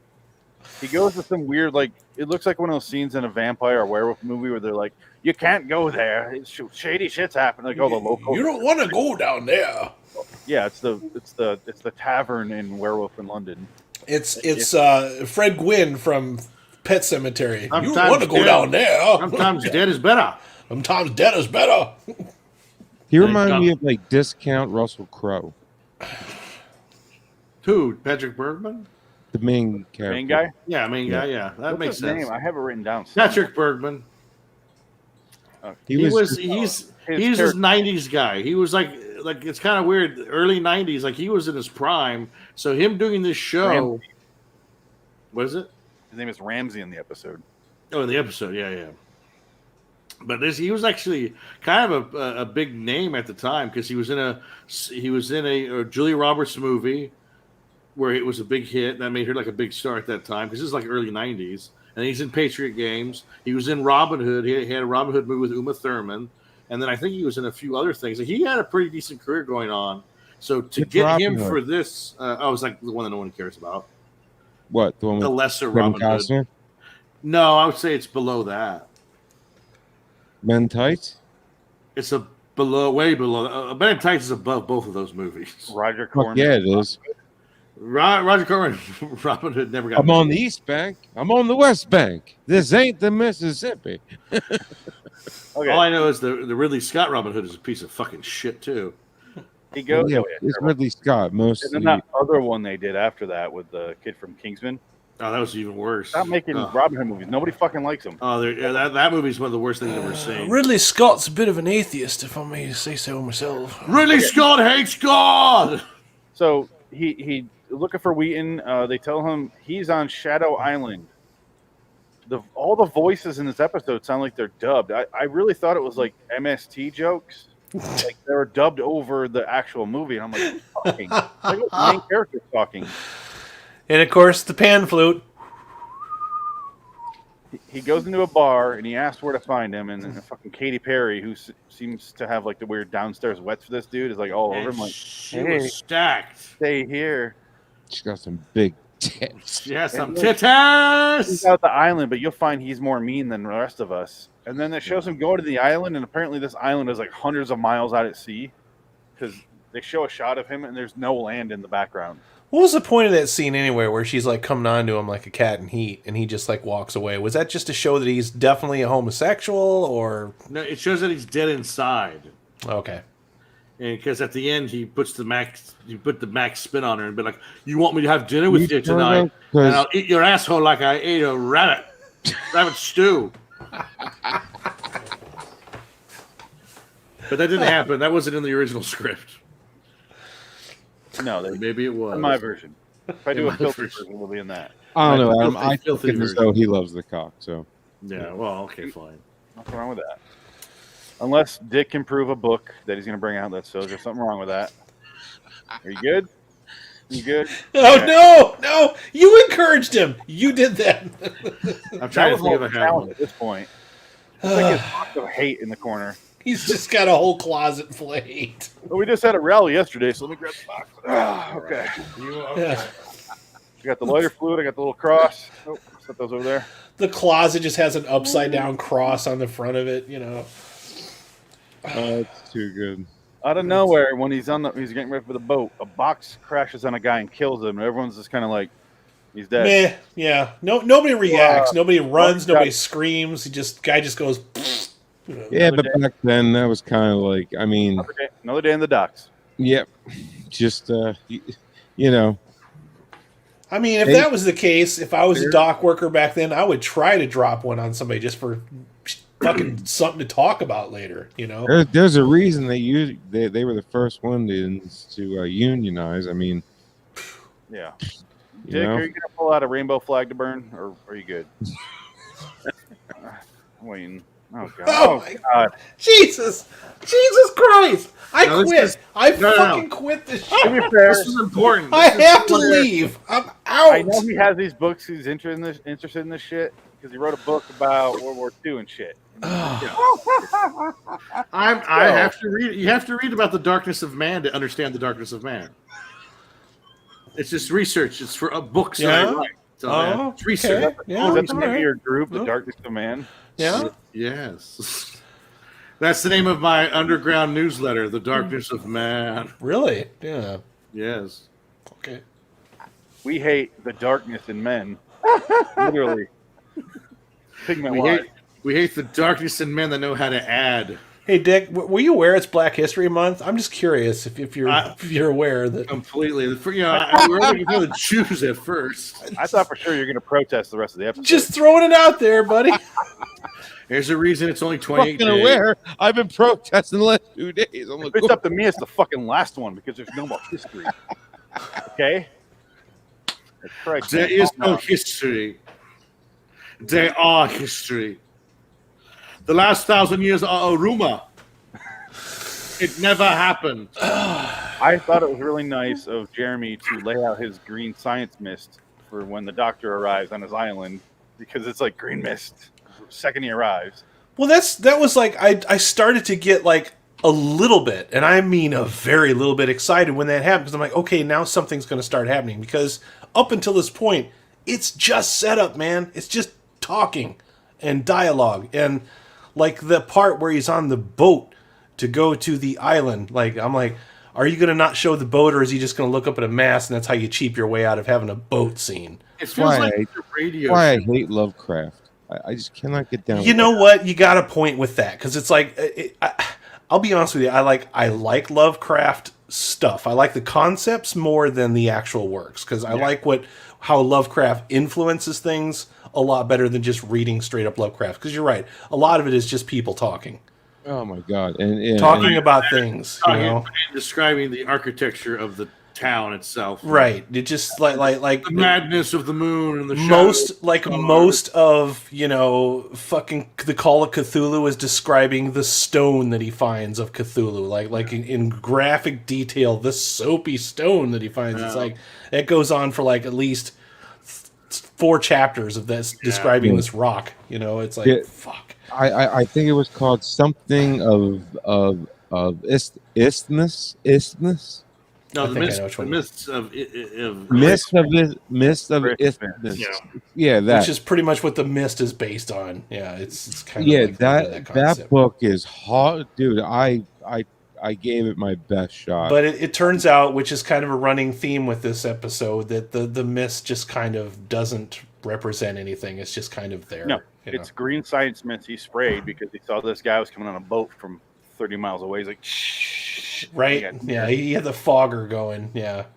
What is that? Oh, the mist of isthmus. He has the hardcover version of the paperback that I have. I have the exact same book on paperback.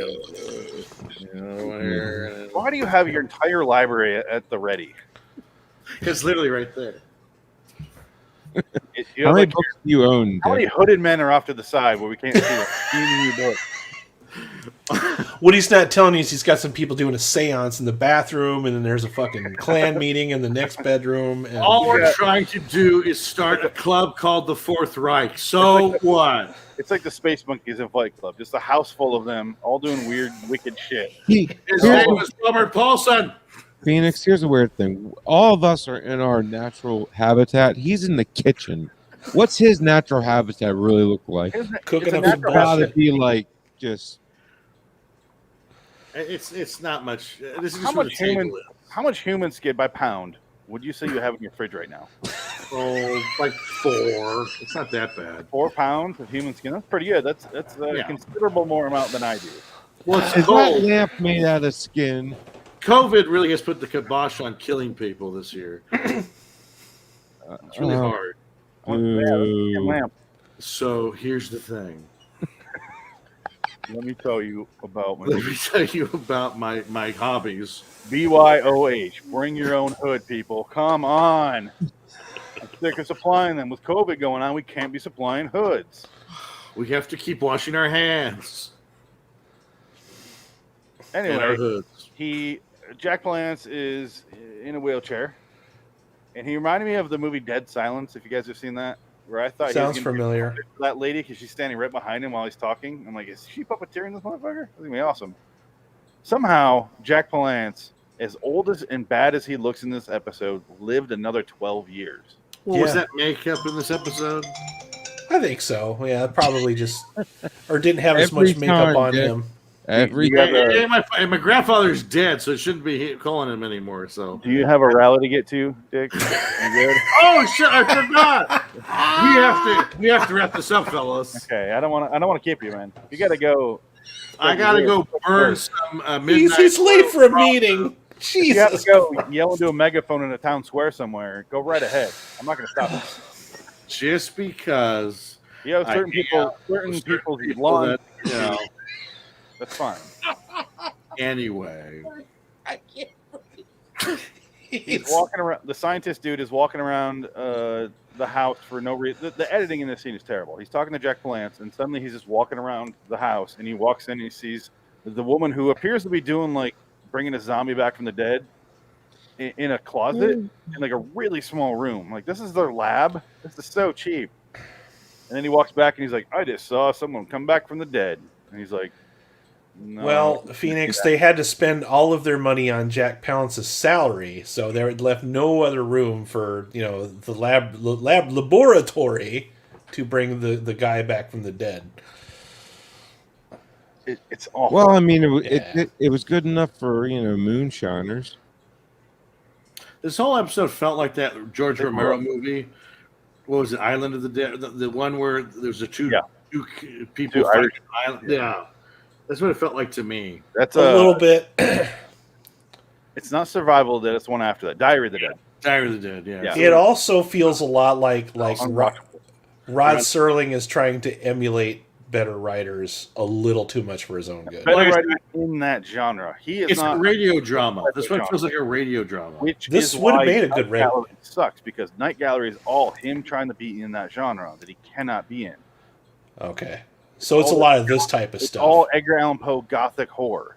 Okay. Night Yeah, a Gallery. little bit of that shit goes a long way. Yeah, for real. But Jack Palance is in The Horseman, directed by anybody want to guess? Nope, Frank not Conner. falling for that shit. I'm not falling for that He's shit. also in Angel's Revenge, which is the MST episode. He's That also one in I've seen. Roger Waters' music video. And Tango and Cash. And both him and the main character from this episode are both Who? in 1999 Treasure Island. Did you say Roger Waters' music video? He's in a Roger Waters music video from Pros and Cons of Hitchhiking. Oh, is that the one where he's driving? Is that with Richard Gere in it? I don't know about that. I didn't watch the video. I just saw he's on there. His hands sweat just like two balloons. He gets knocked out by the lady, the lady who's Pink working Floyd, for Dick. Jack Palance. Roger Waters. I say like Adam with Jack Palance. I think it's because we're Midwesterners. It's hard Jack for me to Palance. Jack But Palance. I think those guys on the right are correct, or at least Frank. I think the guys on the right are in their own podcast within the podcast. Yeah. Yes. He wakes up the next day and there's no witnesses to his story and everyone thinks he's crazy. And then I took a day off from watching it because I was like, I can't fucking watch anymore. And I went to bed and came back the next day. Wheaton has heart seizure, and for some reason the main character is there to help him, even though he's bringing people back from the dead and really shady as shit and a dick to him. I don't know why this happens or anything happens from here on out. Glad you paid attention to this episode. The only thing I noticed right away is like everybody on the Another island thing. is an asshole. You notice that too? It's like That's why I said it. Why is Jack Palance the nicest guy on this? But they all yeah, think he's an asshole. What's that? But they all say he's not as nice as us. I'm like, holy shit, he's gonna be a real dick then. And the thing is I've been to towns like that, so it's like I can relate to a lot of the bullshit this guy's going through. It's like, yeah, I've lived in towns like this before. Didn't it remind you of when you drove through Tennessee? Yeah, big time. Yeah, Tennessee is exactly like this. This might have been Tennessee. Yeah. The island of Tennessee. I felt the same thing. Tennessee. Back when Tennessee was an island. Yeah. Back before modern man got to him, the blacks. No, the modern man saved them. The whites. Oh, okay. Yeah, there you go. With their technology. No, it's a fucking terrible state with some cool cities, and the rest of it is garbage. What, Ohio? I think, And put Ohio, it this way, I think George Miller came up with Mad Max because he drove through Tennessee once. I think he got the whole idea for that entire universe just based on one trip through Tennessee, because that's exactly the vibe I got from it. Tennessee is a quick drive. It's not very tall, when you go north-south or south-north. It's not very, you're not in it long, but you're like, holy shit, this is insanity. But the way people drive reminds you of why you don't want to be there any longer than you might have passed through it. Let's see here.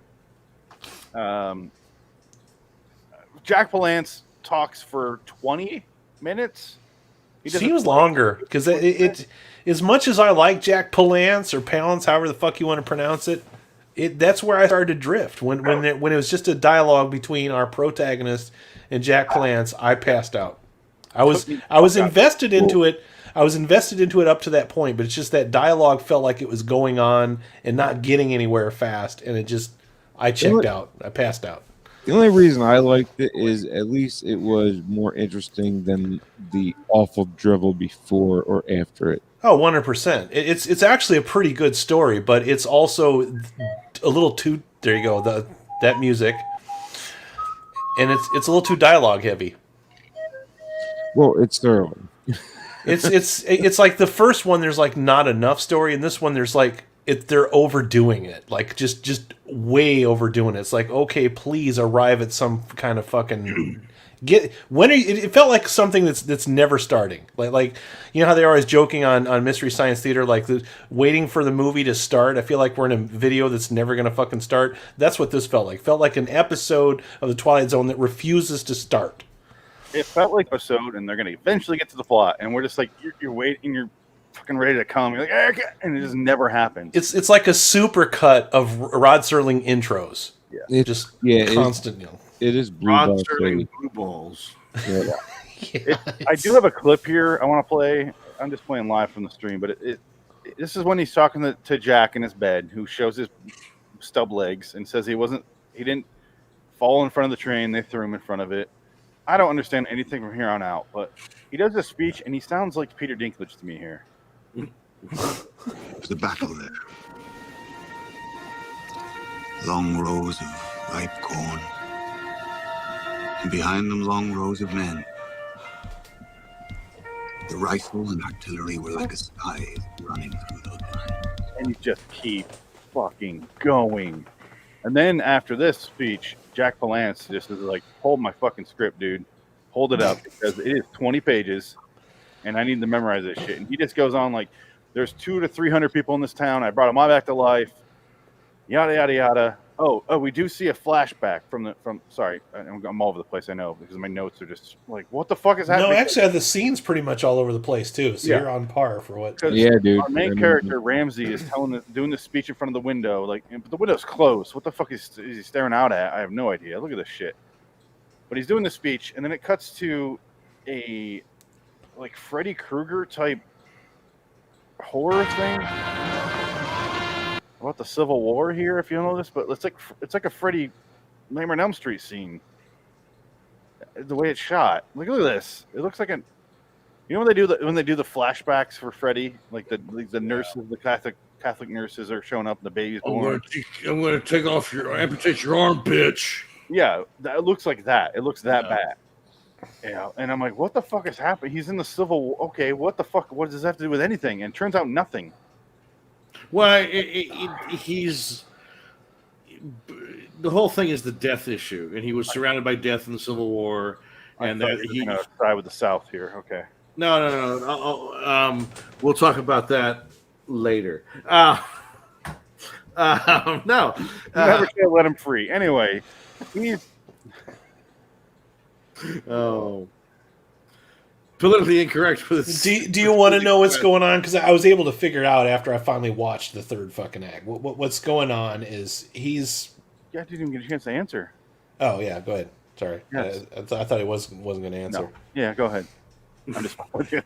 Go ahead. He's got PTSD, all right, because of all the lives that he lost, and he wanted to actually save some lives, and he thinks that he wants to find this guy, Jack Palance, all right, because he found out that he's able to preserve life. What he doesn't realize is he's not really preserving life, he's reanimating people. So it's also Reanimator. So there's also a connection. I knew you were going to fucking do that shit, too.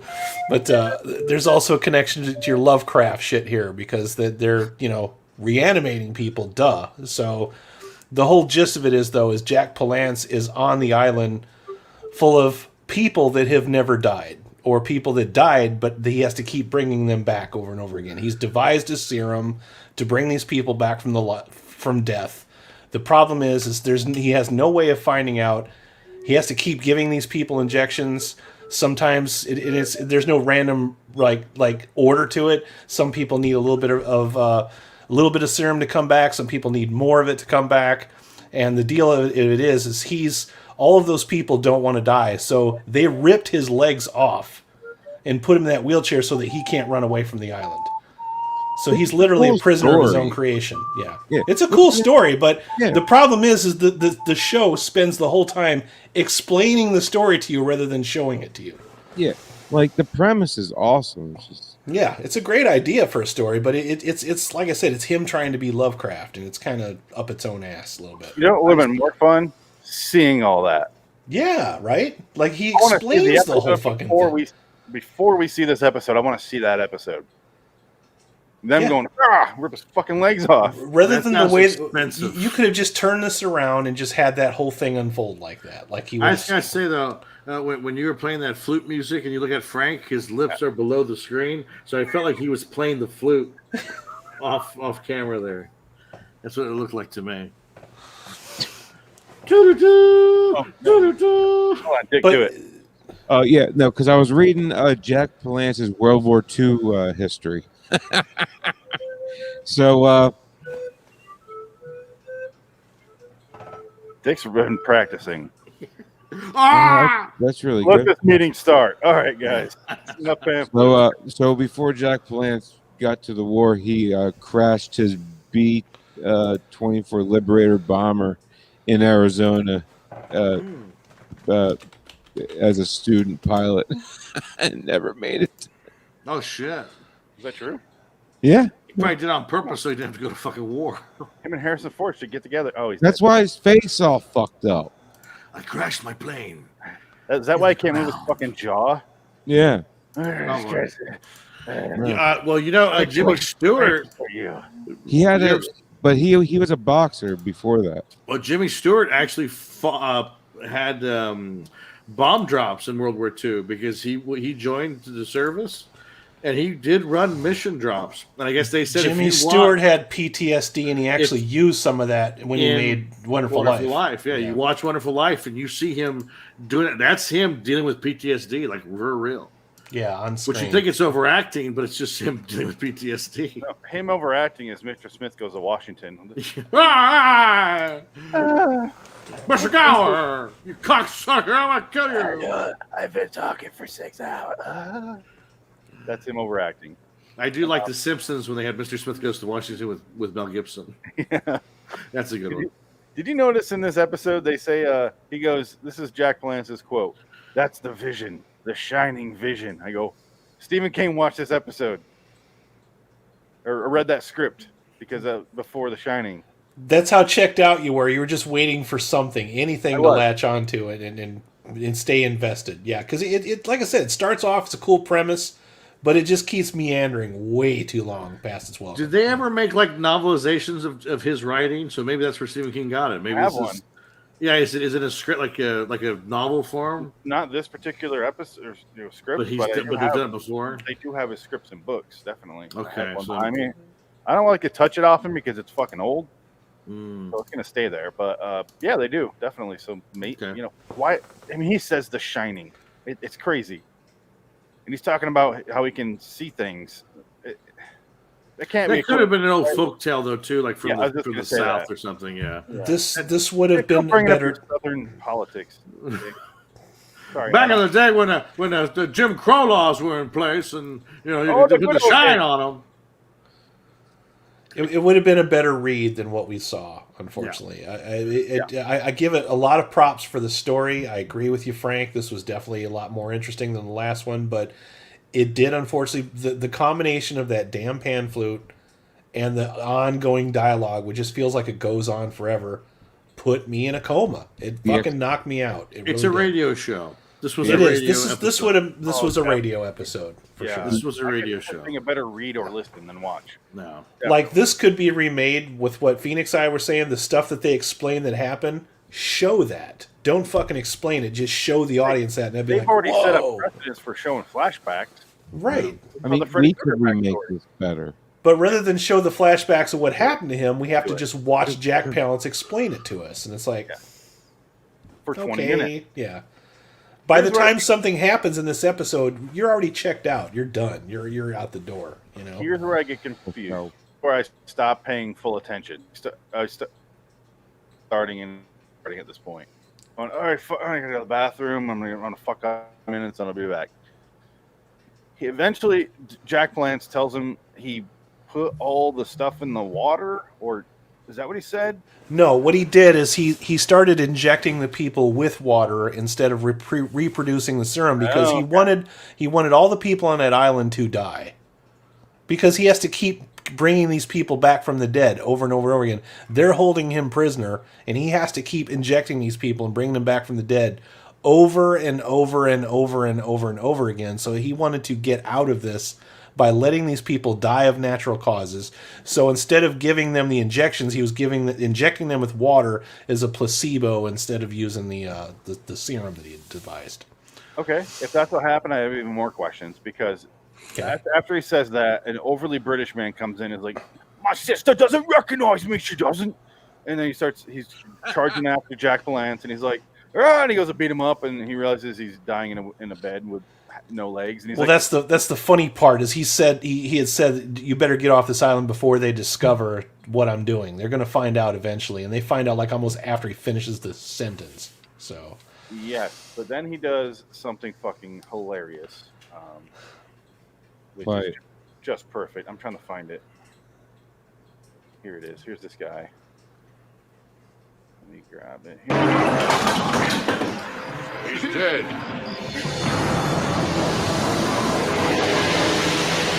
Did I already miss it? Yeah, you went a little too far. I don't know. The thing is, this entire episode looks exactly the same. Oh, here he is. Yeah, it does. It looks like Hammer horror film. Like some more. That's Jim Varney. Wait.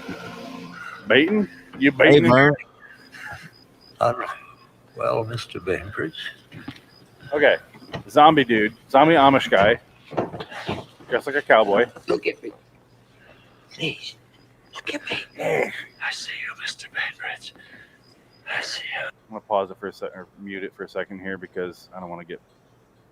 I don't know if they'll do it, but I want to talk over it. But he looks like a zombie. He looks like a Freddy Krueger creature. He's got a Amish hat on, dressed like a cowboy from the neck down, though. They're talking, yada, yada, yada. It goes on and fucking on, obviously. And so this guy's a guy that he gave water to. That's why his sister doesn't recognize him, right? Correct. Yeah, he's regressing. He kills Jack, and then he gets confronted by our mighty scary doctor here. Throws him over a wheelchair.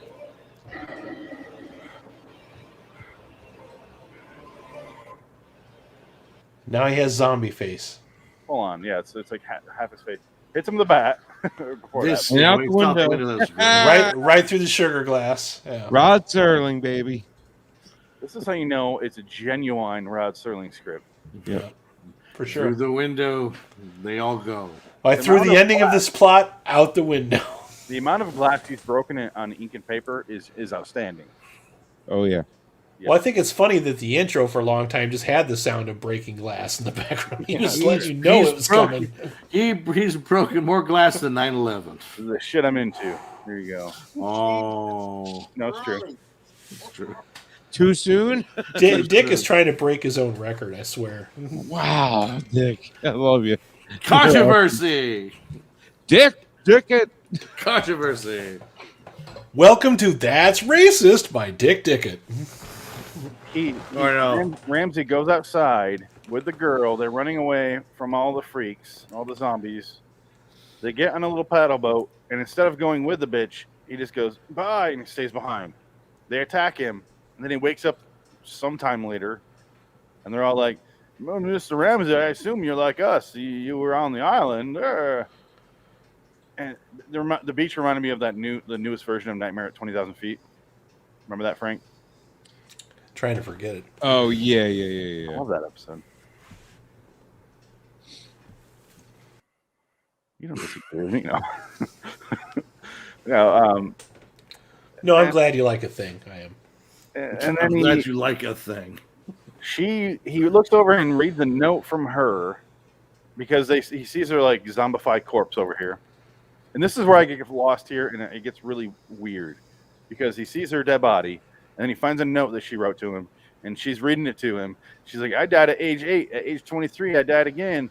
Blah, blah, blah. But she's also on screen reading the note. It's a weird choice. Yeah. It's an odd choice. Well, technically, he should have just read it out loud himself. Well, because Katy Perry with the big titties shows up, and she's in her spot, remember? Is that a different girl? It's a different girl, yeah. Oh, that explains a lot. That removes all of my questions. This was in Dick. This was in Dick's episode about 3 or 4 whiskey sours in. It was the same girl. Yeah, it was the girl from the tavern. Yeah, it was the same girl. Yeah, it was the same girl. Phoenix. Same girl from the tavern, but not Jack Palance's assistant, right? Well, Jack Palance, she was at first because she was reading the letter to him. One and the same. And one and the same. Then she fades away, and it's replaced by Big Titty Katy Perry. And is it the same actress playing both roles, or is it one role? Well, I don't know. That one's tough. No, it's the same actress. Is it? Playing both roles. It's the same role. Okay, that's what I'm at. I have so many more questions then. Okay, well, let's get into this shit because I'm angry right now. Yeah, I don't think so. Yeah. Here's what I saw here. We gotta see the breast sizes of both actresses. She's on screen reading, and it turns into her, but then she's a real person in front of him, and it's like, we're gonna stay here, right? Blah, blah, and she says some nonsense I don't give a shit about. It cuts out for a second or two due to technical difficulties, and then it comes back. That was weird. That was funny. And I was like, oh, she's back? So they're both dead? Like, they died, and this is like a weird heaven, hell thing? She's the same person. The same one. She's dead, though. We just saw her corpse right there. She didn't get up and move. So look it up on IMDb. Because Jack Palance wasn't alive to, he was probably giving them all water pills. Not How just did you go from rotting next to him as a corpse to magically standing here then? I assume they died for real at this point, and then now he's seeing the truth that they're both dead, and they finally died for real. They screwed up. So you don't have an answer. No. I'm looking it up right now. All right, he's on IMDb. I'm on Wikipedia here. So let's see if I can get the synopsis. Yeah, university professor performs an appendectomy. Died 6 later. Okay, she claims she also died and was revived by her uncle. Ramsey decides not telling his university colleagues about Wheaton's discovery because the natural order requires all living things must die. Okay, I'm just going to share the screen. I'm not going to put any audio. Let's figure this out, because here's her dead body. He's watching her. Okay, here's what they said. Ramsey fends off the onslaught until morning, just as the ferry to the mainland arrives. Before leaving, he finds a note from Wheaton's niece, in which she claims she also died and was revived by her uncle. Ramsey decides not to tell his university colleagues about Wheaton's discovery because the natural order requires that all living things must die. So the main dude made it. No. Well, that's what it says here. Well, good for fucking them. That never happened. We don't see that. How could they say that? Jenna Stern played Susan Wheaton, and the other girl was played by Julia Campbell. So completely different character. Yes. Okay, that removes all of my questions, because there you it go. looks like, according to me, you see her dead body, the original woman. I picked the side and went with it. She reads a note to him. She's clearly a different person here than later. Yes. But then she reads a note, and it looks like magically turns into this girl. Because watch. Yeah. And it's still weird that one girl. Are they on Tatooine? Yeah. Okay, here's another thing too. I read. You probably already knew this, but Skywalker. The longer segment where the dead are was a complete script Serling penned in 1968. Patrick Bergen and Jack Palance starred. Because it was written 4 years after the end of the original series. This was not originally a Twilight Zone story. So we all got duped. The tale having thematic echoes, that's an understatement, of stories of unnatural prolonged longevity, such as Oscar Wilde's The Picture of Dorian Gray, Edgar Allan Poe's The Facts in the Chase of M. Valdemar, and H.P. Lovecraft's Cool Air. Bottom line, if Buck Houghton and Rod Serling had a season 3 budget with that would have been a great episode. With the effort put into editing the script down to something cohesive.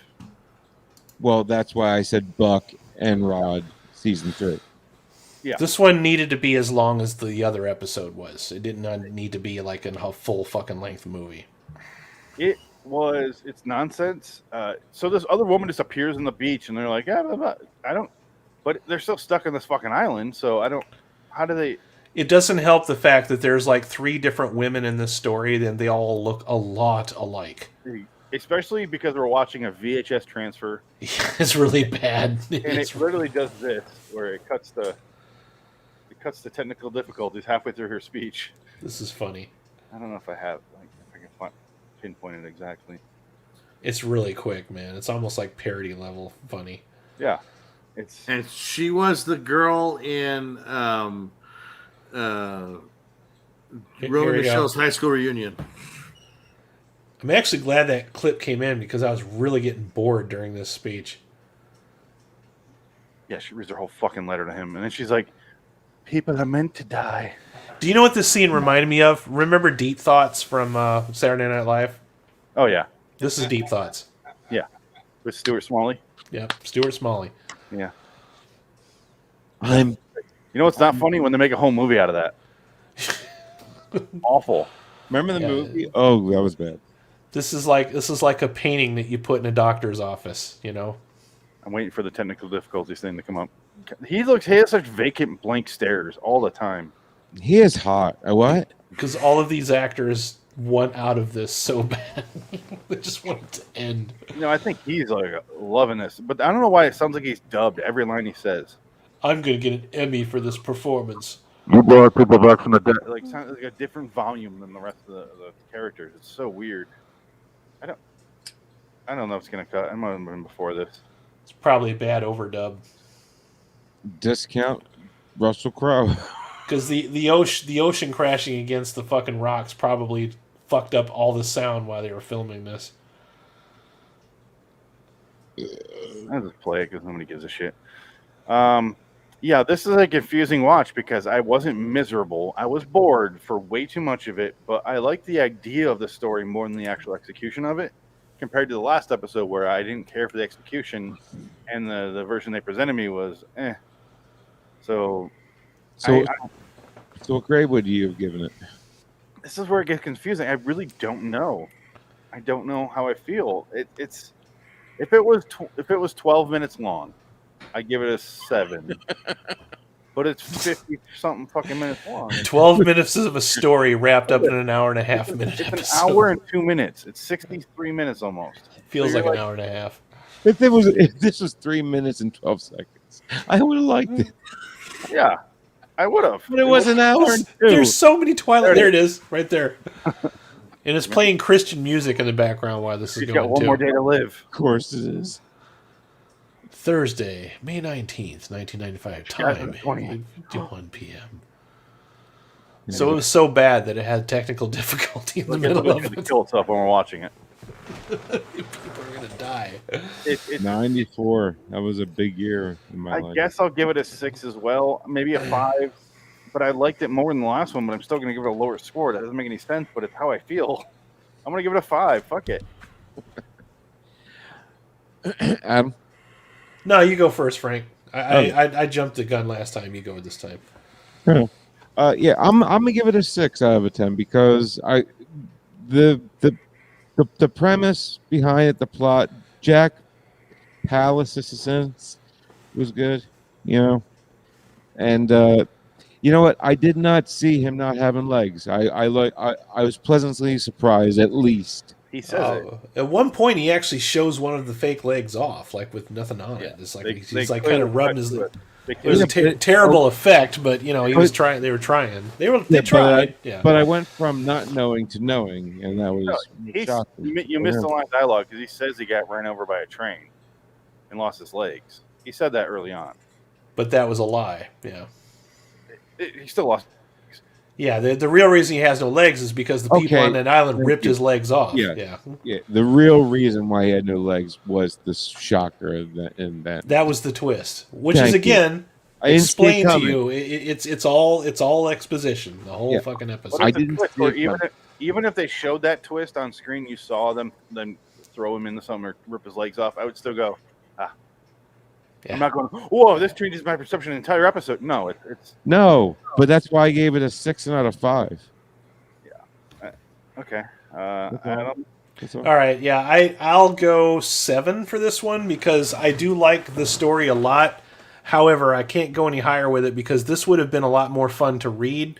But even that, this is Rod Serling wearing his influences on his sleeve. These are all ideas that have been done by other people that are better authors, I'm sorry to say, than Rod Serling is.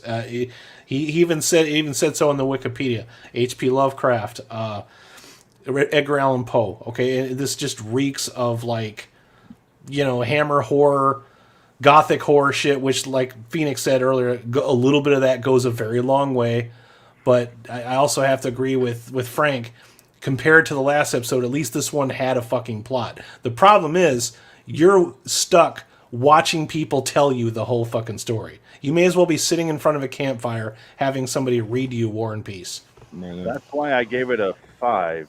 Even though I like this better than I like the story better than the last episode. It's the execution where they really fail. Yeah.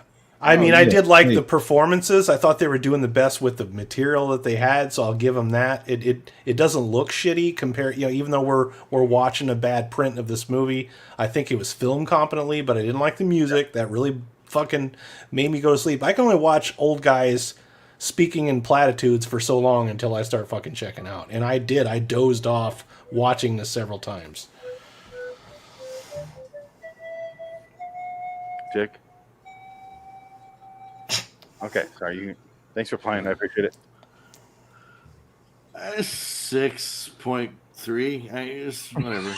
So .025 less than the last episode. Yeah, I think so. I agree. 6.3 every goddamn time. Roughly, yeah. It was fine. Like I said, it's a radio drama, and I appreciate that. That's about it. Here's a good question: which one would you rather sit through again? Oh boy, James Earl Jones segments. The first one because it was shorter. Yeah, That's that's the shitty I rather part. watch I rather watch the James Earl Jones introduction. You know what? You brought up a good point. Is it possible to change my score? No, you do. Okay. You gotta do. Yeah, I would think that just thinking about that now would probably drop it down to a 6 for me. Because like I said, even though I love the fact that Jack Palance was in it and the fact that it was trying, it's just it drones on too long. So yeah, I'm going to lower it back to a 6 for sure. Exactly. He goes on way too long. It's. I like the story better in this one, but like I because said, I 100% agree with you guys. I can't make it go any higher than that. I can't. You're right. You're absolutely right. Yeah. The story in the first one is so generic, but this one's interesting, and it's just they did it so shitty. And I wouldn't say all the acting's good. I say Jack is good. The rest of the actors are, especially Ramsey, is fucking boring. Over the top boring. Ramsey, the guy, the main character, is like I said, it sounds like he's dubbed, and he's just droning on, and like I can't get over his voice. And I thought it was MST style. Someone who were put on YouTube was dubbing over the movie, and I was like, oh, this is You could probably fix this episode if you edited it down to about 23 minutes. Like if both of these episodes were about 23 minutes long, we would probably have maybe slightly higher scores. Yeah. It's like I just wanted to ask the guy, what are you so mad about all the time? He had to chop people up in the Civil War. Dude, he walked into the tavern first scene pissed. He's probably he probably got sterilized because obviously no women had a single affair. Every woman in this movie's throwing themselves at him for no fucking reason, and he just walks away like, He bangs Nary one. He goes nowhere near that shit. He's basically Ernest Hemingway, you know. Loving the cock. Loving the cock, yeah. Outro? Dick, do you want to kill all those people too? Yeah, let's go to the outro.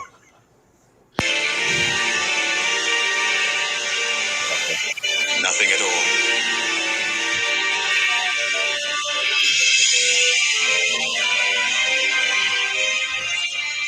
Quotation from the Bible, the book of Ecclesiastes. To everything there is a season and a time for every purpose under heaven. A time to be born and a time to die. But Ramsey might add, and death will come, despite the misguided efforts of men to delay or prevent it, even in the Twilight Zone. I like that I could put the pamphlet over that, and it doesn't sound any different than the episode. I thought that was from the episode. No, that was me. Wow, that's pretty good. This fucker keeps talking, though. That's why they keep fast forwarding. This episode was sponsored by Zamfir's Greatest Hits. He sold over 2 million copies in Zimbabwe. 20 million. Yeah, 20 million 20 copies. million records sold. And that was before the commercial. He sold all of them in Skokie. Illinois? Sure. Does this guy not look like he's the leader of a weird sex cult? Oh, yeah. Like he belongs in Tiger King? Oh, absolutely. Yo, what? Okay. Laugh me all you want. Was the whole Tiger King thing real or fake? It was real. It's real. Yeah. It just seems like a parody. It seems like a parody. That's what was so fun about it. Is you're Is watching. he really dead? No, he ain't dead. You're watching this thing, thinking about like the thing that's about Tiger King is it's funny to watch the fact that somebody would actually make their own zoo, but then it gets worse and worse and worse and worse. Like not only did he do that, but then he also did this, and then this happened. It's like every time you pull away a layer, you realize these people are just the most fucked up people that have ever lived on the planet, and most of them are all still alive, except for Carol Baskin's husband. Fucking bitch. That bitch Carol Baskin. Carol Baskin. See, because I didn't want to watch it because I thought it was fake. Later, fed him to tigers. No, it ain't fake, dude. It's one of the fucking most batshit crazy documentaries I've ever seen. I enjoyed it. You really laid there half naked with a tiger? Oh yeah. Oh yeah. Stay tuned for the Nick Cage. Yeah, Nick Cage is doing. Nick Cage is going to play that guy in a movie now because of course he is. It's a miniseries. Yeah. It's I gonna be on can't wait. Netflix too. I isn't can't it? wait, dude. I can't wait for that shit. It's gonna be great. And if you're interested in Nick Cage, he also has a new show. I haven't watched it. It's on Netflix. Oh, Called yeah. History of Swear Words. I have not watched I it. don't have Netflix, but maybe I need to renew just so I can watch that. Yeah, it's gonna be interesting. He just hosts the segments. He shot all his scenes in one day because he's a fucking pro.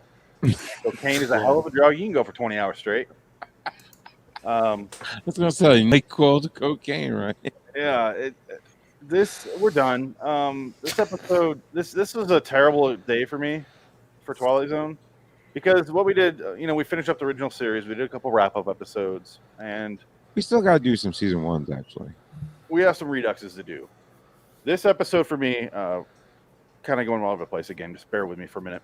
This episode reminds me of Long Live Walter Jameson and Queen of the Nile.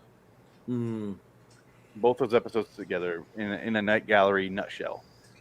But yeah, we did the original show, and then last week we did pre-Twilight Zone, the episode of Those were better. Does it Those look were way like better than this. Yeah. Definitely. Yeah. The script that in the show that got him Twilight Zone, and then we watched the movie after the Twilight Zone ended. Today we just did his additional scripts. Next time we're doing some movies. We're doing movies that Rod wrote, and then we're doing that for 3 weeks, I think, and then we're moving on 2 weeks. It's gonna be Patterns and Requiem for a Heavyweight next week. Week after that is 7 Days in May, directed by John Frankenheimer, and Planet of the Apes. So you'll like it. You'll like it. Trust me. Frankenheimer's the man. I do have one quick thing to get through before we get out of here. I did some Twilight Zone season averages, which is the IMDb scores, and I made an average rating so we can see which season of the Twilight Zone is the best and the worst and blah, blah, blah. You can guess what season's the worst, right? 5. Nope. 4. Yes.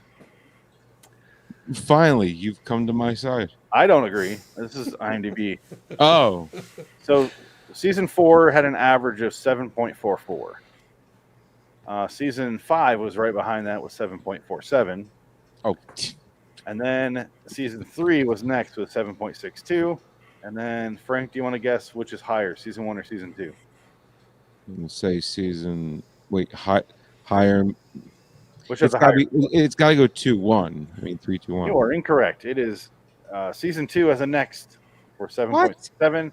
The best season, according to viewers, is 7.74. Season 1. Thought that was weird. That is weird. I wouldn't expect that. Season I would 2 expect like 2 or 3. Yeah. Season 2 was good. Don't get me wrong, but yeah, I'd go 2, 1, 3, 4, 5. I'd probably go top to bottom. play this way. I'm glad I was able to do from season 2 on with you, and a lot of season 1. There's still some season 1s I haven't done, but I'm glad I was able to do some from season 2 on. Yeah.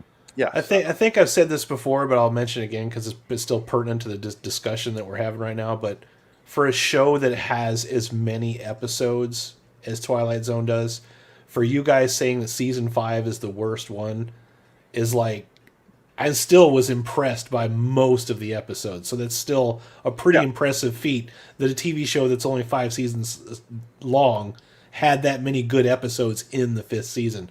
I'm watching Star Trek episodes where there's entire seasons where I'm like, what the fuck were they smoking when they did this whole season? You know?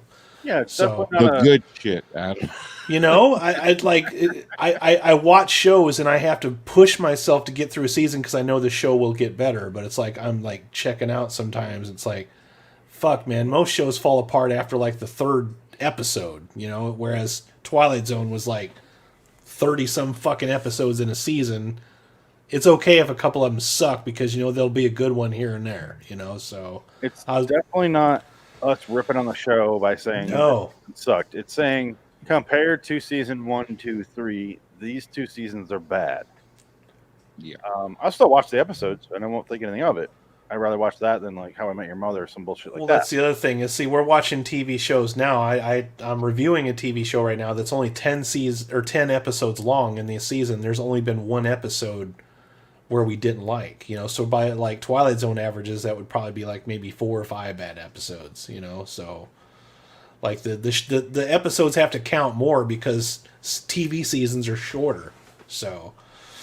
Yeah, I mean, you know, every network is just waiting, you know, sitting there with the. Well, every Every story that I've ever read Let me about put your head on a block and be ready to chop it off. Yeah, dude. In any like story I've ever read about any TV show where it's like the season's too long, the writers get burnt out. Like everybody suffers from burnout, and that's why the shit starts getting bad. Like towards later Game of seasons and stuff, Thrones. they're out of ideas. You know. Kind of like Game of Thrones, maybe. Oh, the whole fucking series for me, buddy. Couldn't stand it. I could not stand Game of Thrones, and I'm not afraid to talk about it. That's fine. I watched maybe Yeah, 4 or 5 episodes, and I just slept through all of them. Fuck it. Oh, Not everything's for everybody. That's Maybe I should start listening to Pan Flute at night. Maybe I'll sleep better. Ida Morricone's Pan Flute. That instrument pisses me off. It reminds me of the worst part of the '90s. Ugh. It's yeah, it's a good sign when your worst season of the show is better than 99% of shows that came after it for the next 60 years. Yeah. Saying a lot. Yeah. That says a lot. But it's not to say there aren't terrible episodes. There definitely are. It's just there's some stinkers. Oh, my yeah. God. We finished on a stinker. Fucking Bewitching Pool is god awful. It's almost Well, the funny thing is doing that whole season with you guys, I realized that there's a lot of them that I hadn't seen, and then after watching, I'm like, well, this is why they never show this one because it's terrible. Yeah, but But that never stopped them from showing black leather jackets. Like I've seen that fucker before. But the thing of it is, like I was saying to Phoenix, like sometimes the worse the episodes are, the better the podcast is, because the more content we get out. It really depends. An episode has to have. It's like, I mean, Adam has reviewed a bunch of B movies. It has to have that hilarious factor in it where there's much to talk about. But when it's just a boring one, right, and it's bad, that's why I always say boring is worse than bad. I'd rather watch a shit episode. These 2 episodes that we watched on this thing right here, there's not enough to make fun of. No, that's why we went off topic for quite a bit. A lot of nothing going on in this whole thing, dude. Just nothing. The best episodes are where Frank and I, especially early on, we're like, this is a bad one, and we just rip each scene apart, each line of dialogue, and we just go into depth. But when it's boring, you're just like, it sucked. How many times can I say it sucked? That's why toward the end of the show, when Adam, when you joined, when we do a comedy episode, we're just like, it sucked. I don't know what else to say. I'm just mad, and I've already said everything 1,000 times at this point. This is episode 216 today that we're doing, 217. How many times can I say it? But like then again, Phoenix, like one of our best, person, like I think I've listened to it the most was Death Heads Revisited, and somehow we squeezed some comedy out of that. I was just thinking about this just now. I would rather sit through the Kick the Can segment from the Twilight Zone movie again than sit through these 2 episodes. Wow. Because Kick the Can was easy to make fun of, though. There's so much shit you can fucking laugh about. It's so bad you can laugh at it. These, it's not bad enough to where you're going to laugh at it.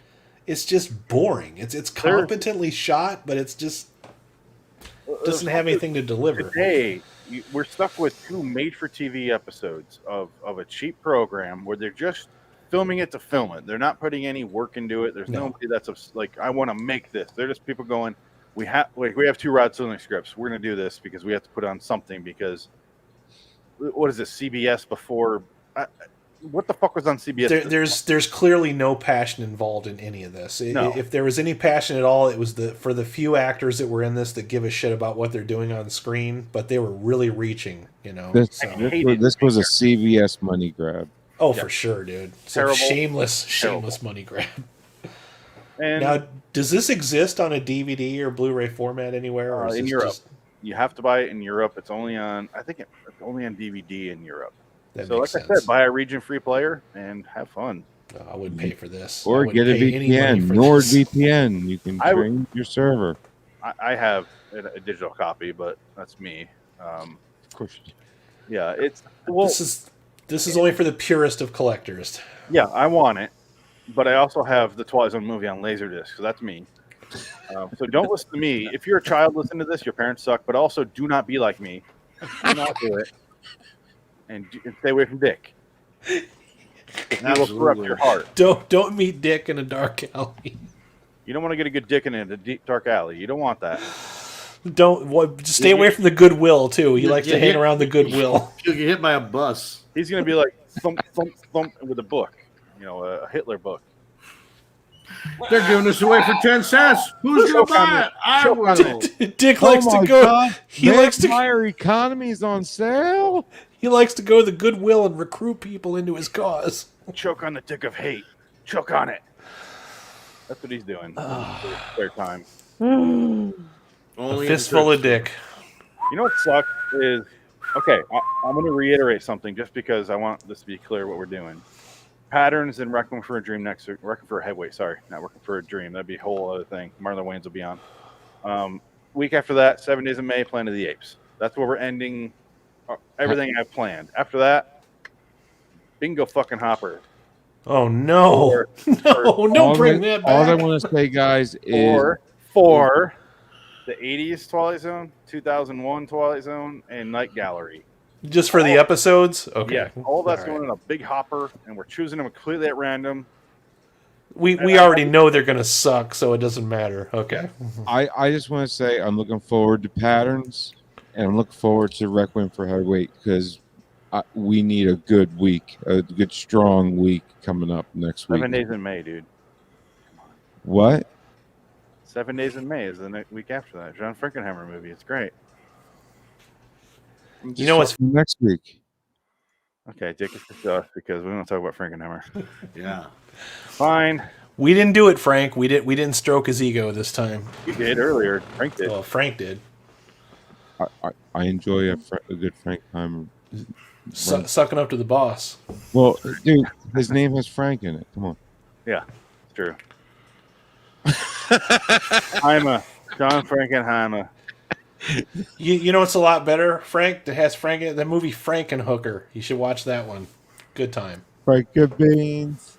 Yep. How'd you get the beans above the Frank? make your shit smell better. All right, let's get out of here. LIW Studios. Tomorrow we are doing. Frank is a hot dog.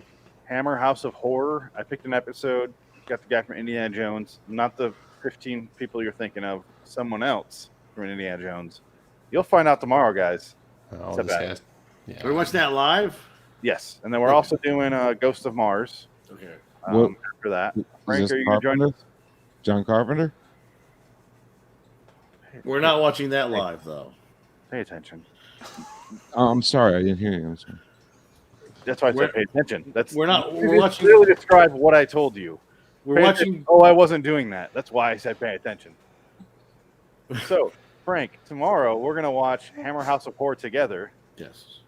And then we're going to review Ghost of Mars. So watch Ghost of Mars if you want to in the next 24 hours or 18 hours, whatever the hell we're at. 20. I'll be there. All right. So same time, same station, same bat channel. LIWstudios.com for me. RedDragonsRadio.com for me. www.RaidersOfLostFlakes.com for me. For me. Dick. www.hatred.com. 4 W's. It's that hatred. It's that bad. An extra W to go that deep in the web. So much hate in the dark web. It stands for World Wide Web of Whites. Yes, there you go. Worldwide Web. Worldwide white warlocks for Frank and Dick. The white World Wide Web. Until next time, in the meantime, I'm Phoenix West. I'm Bray Links. I'm not racist. Check it in hell. So long, citizens. I apologize to all the minorities involved here. It does not reflect the views of LIW Studios. I am a minority. .com.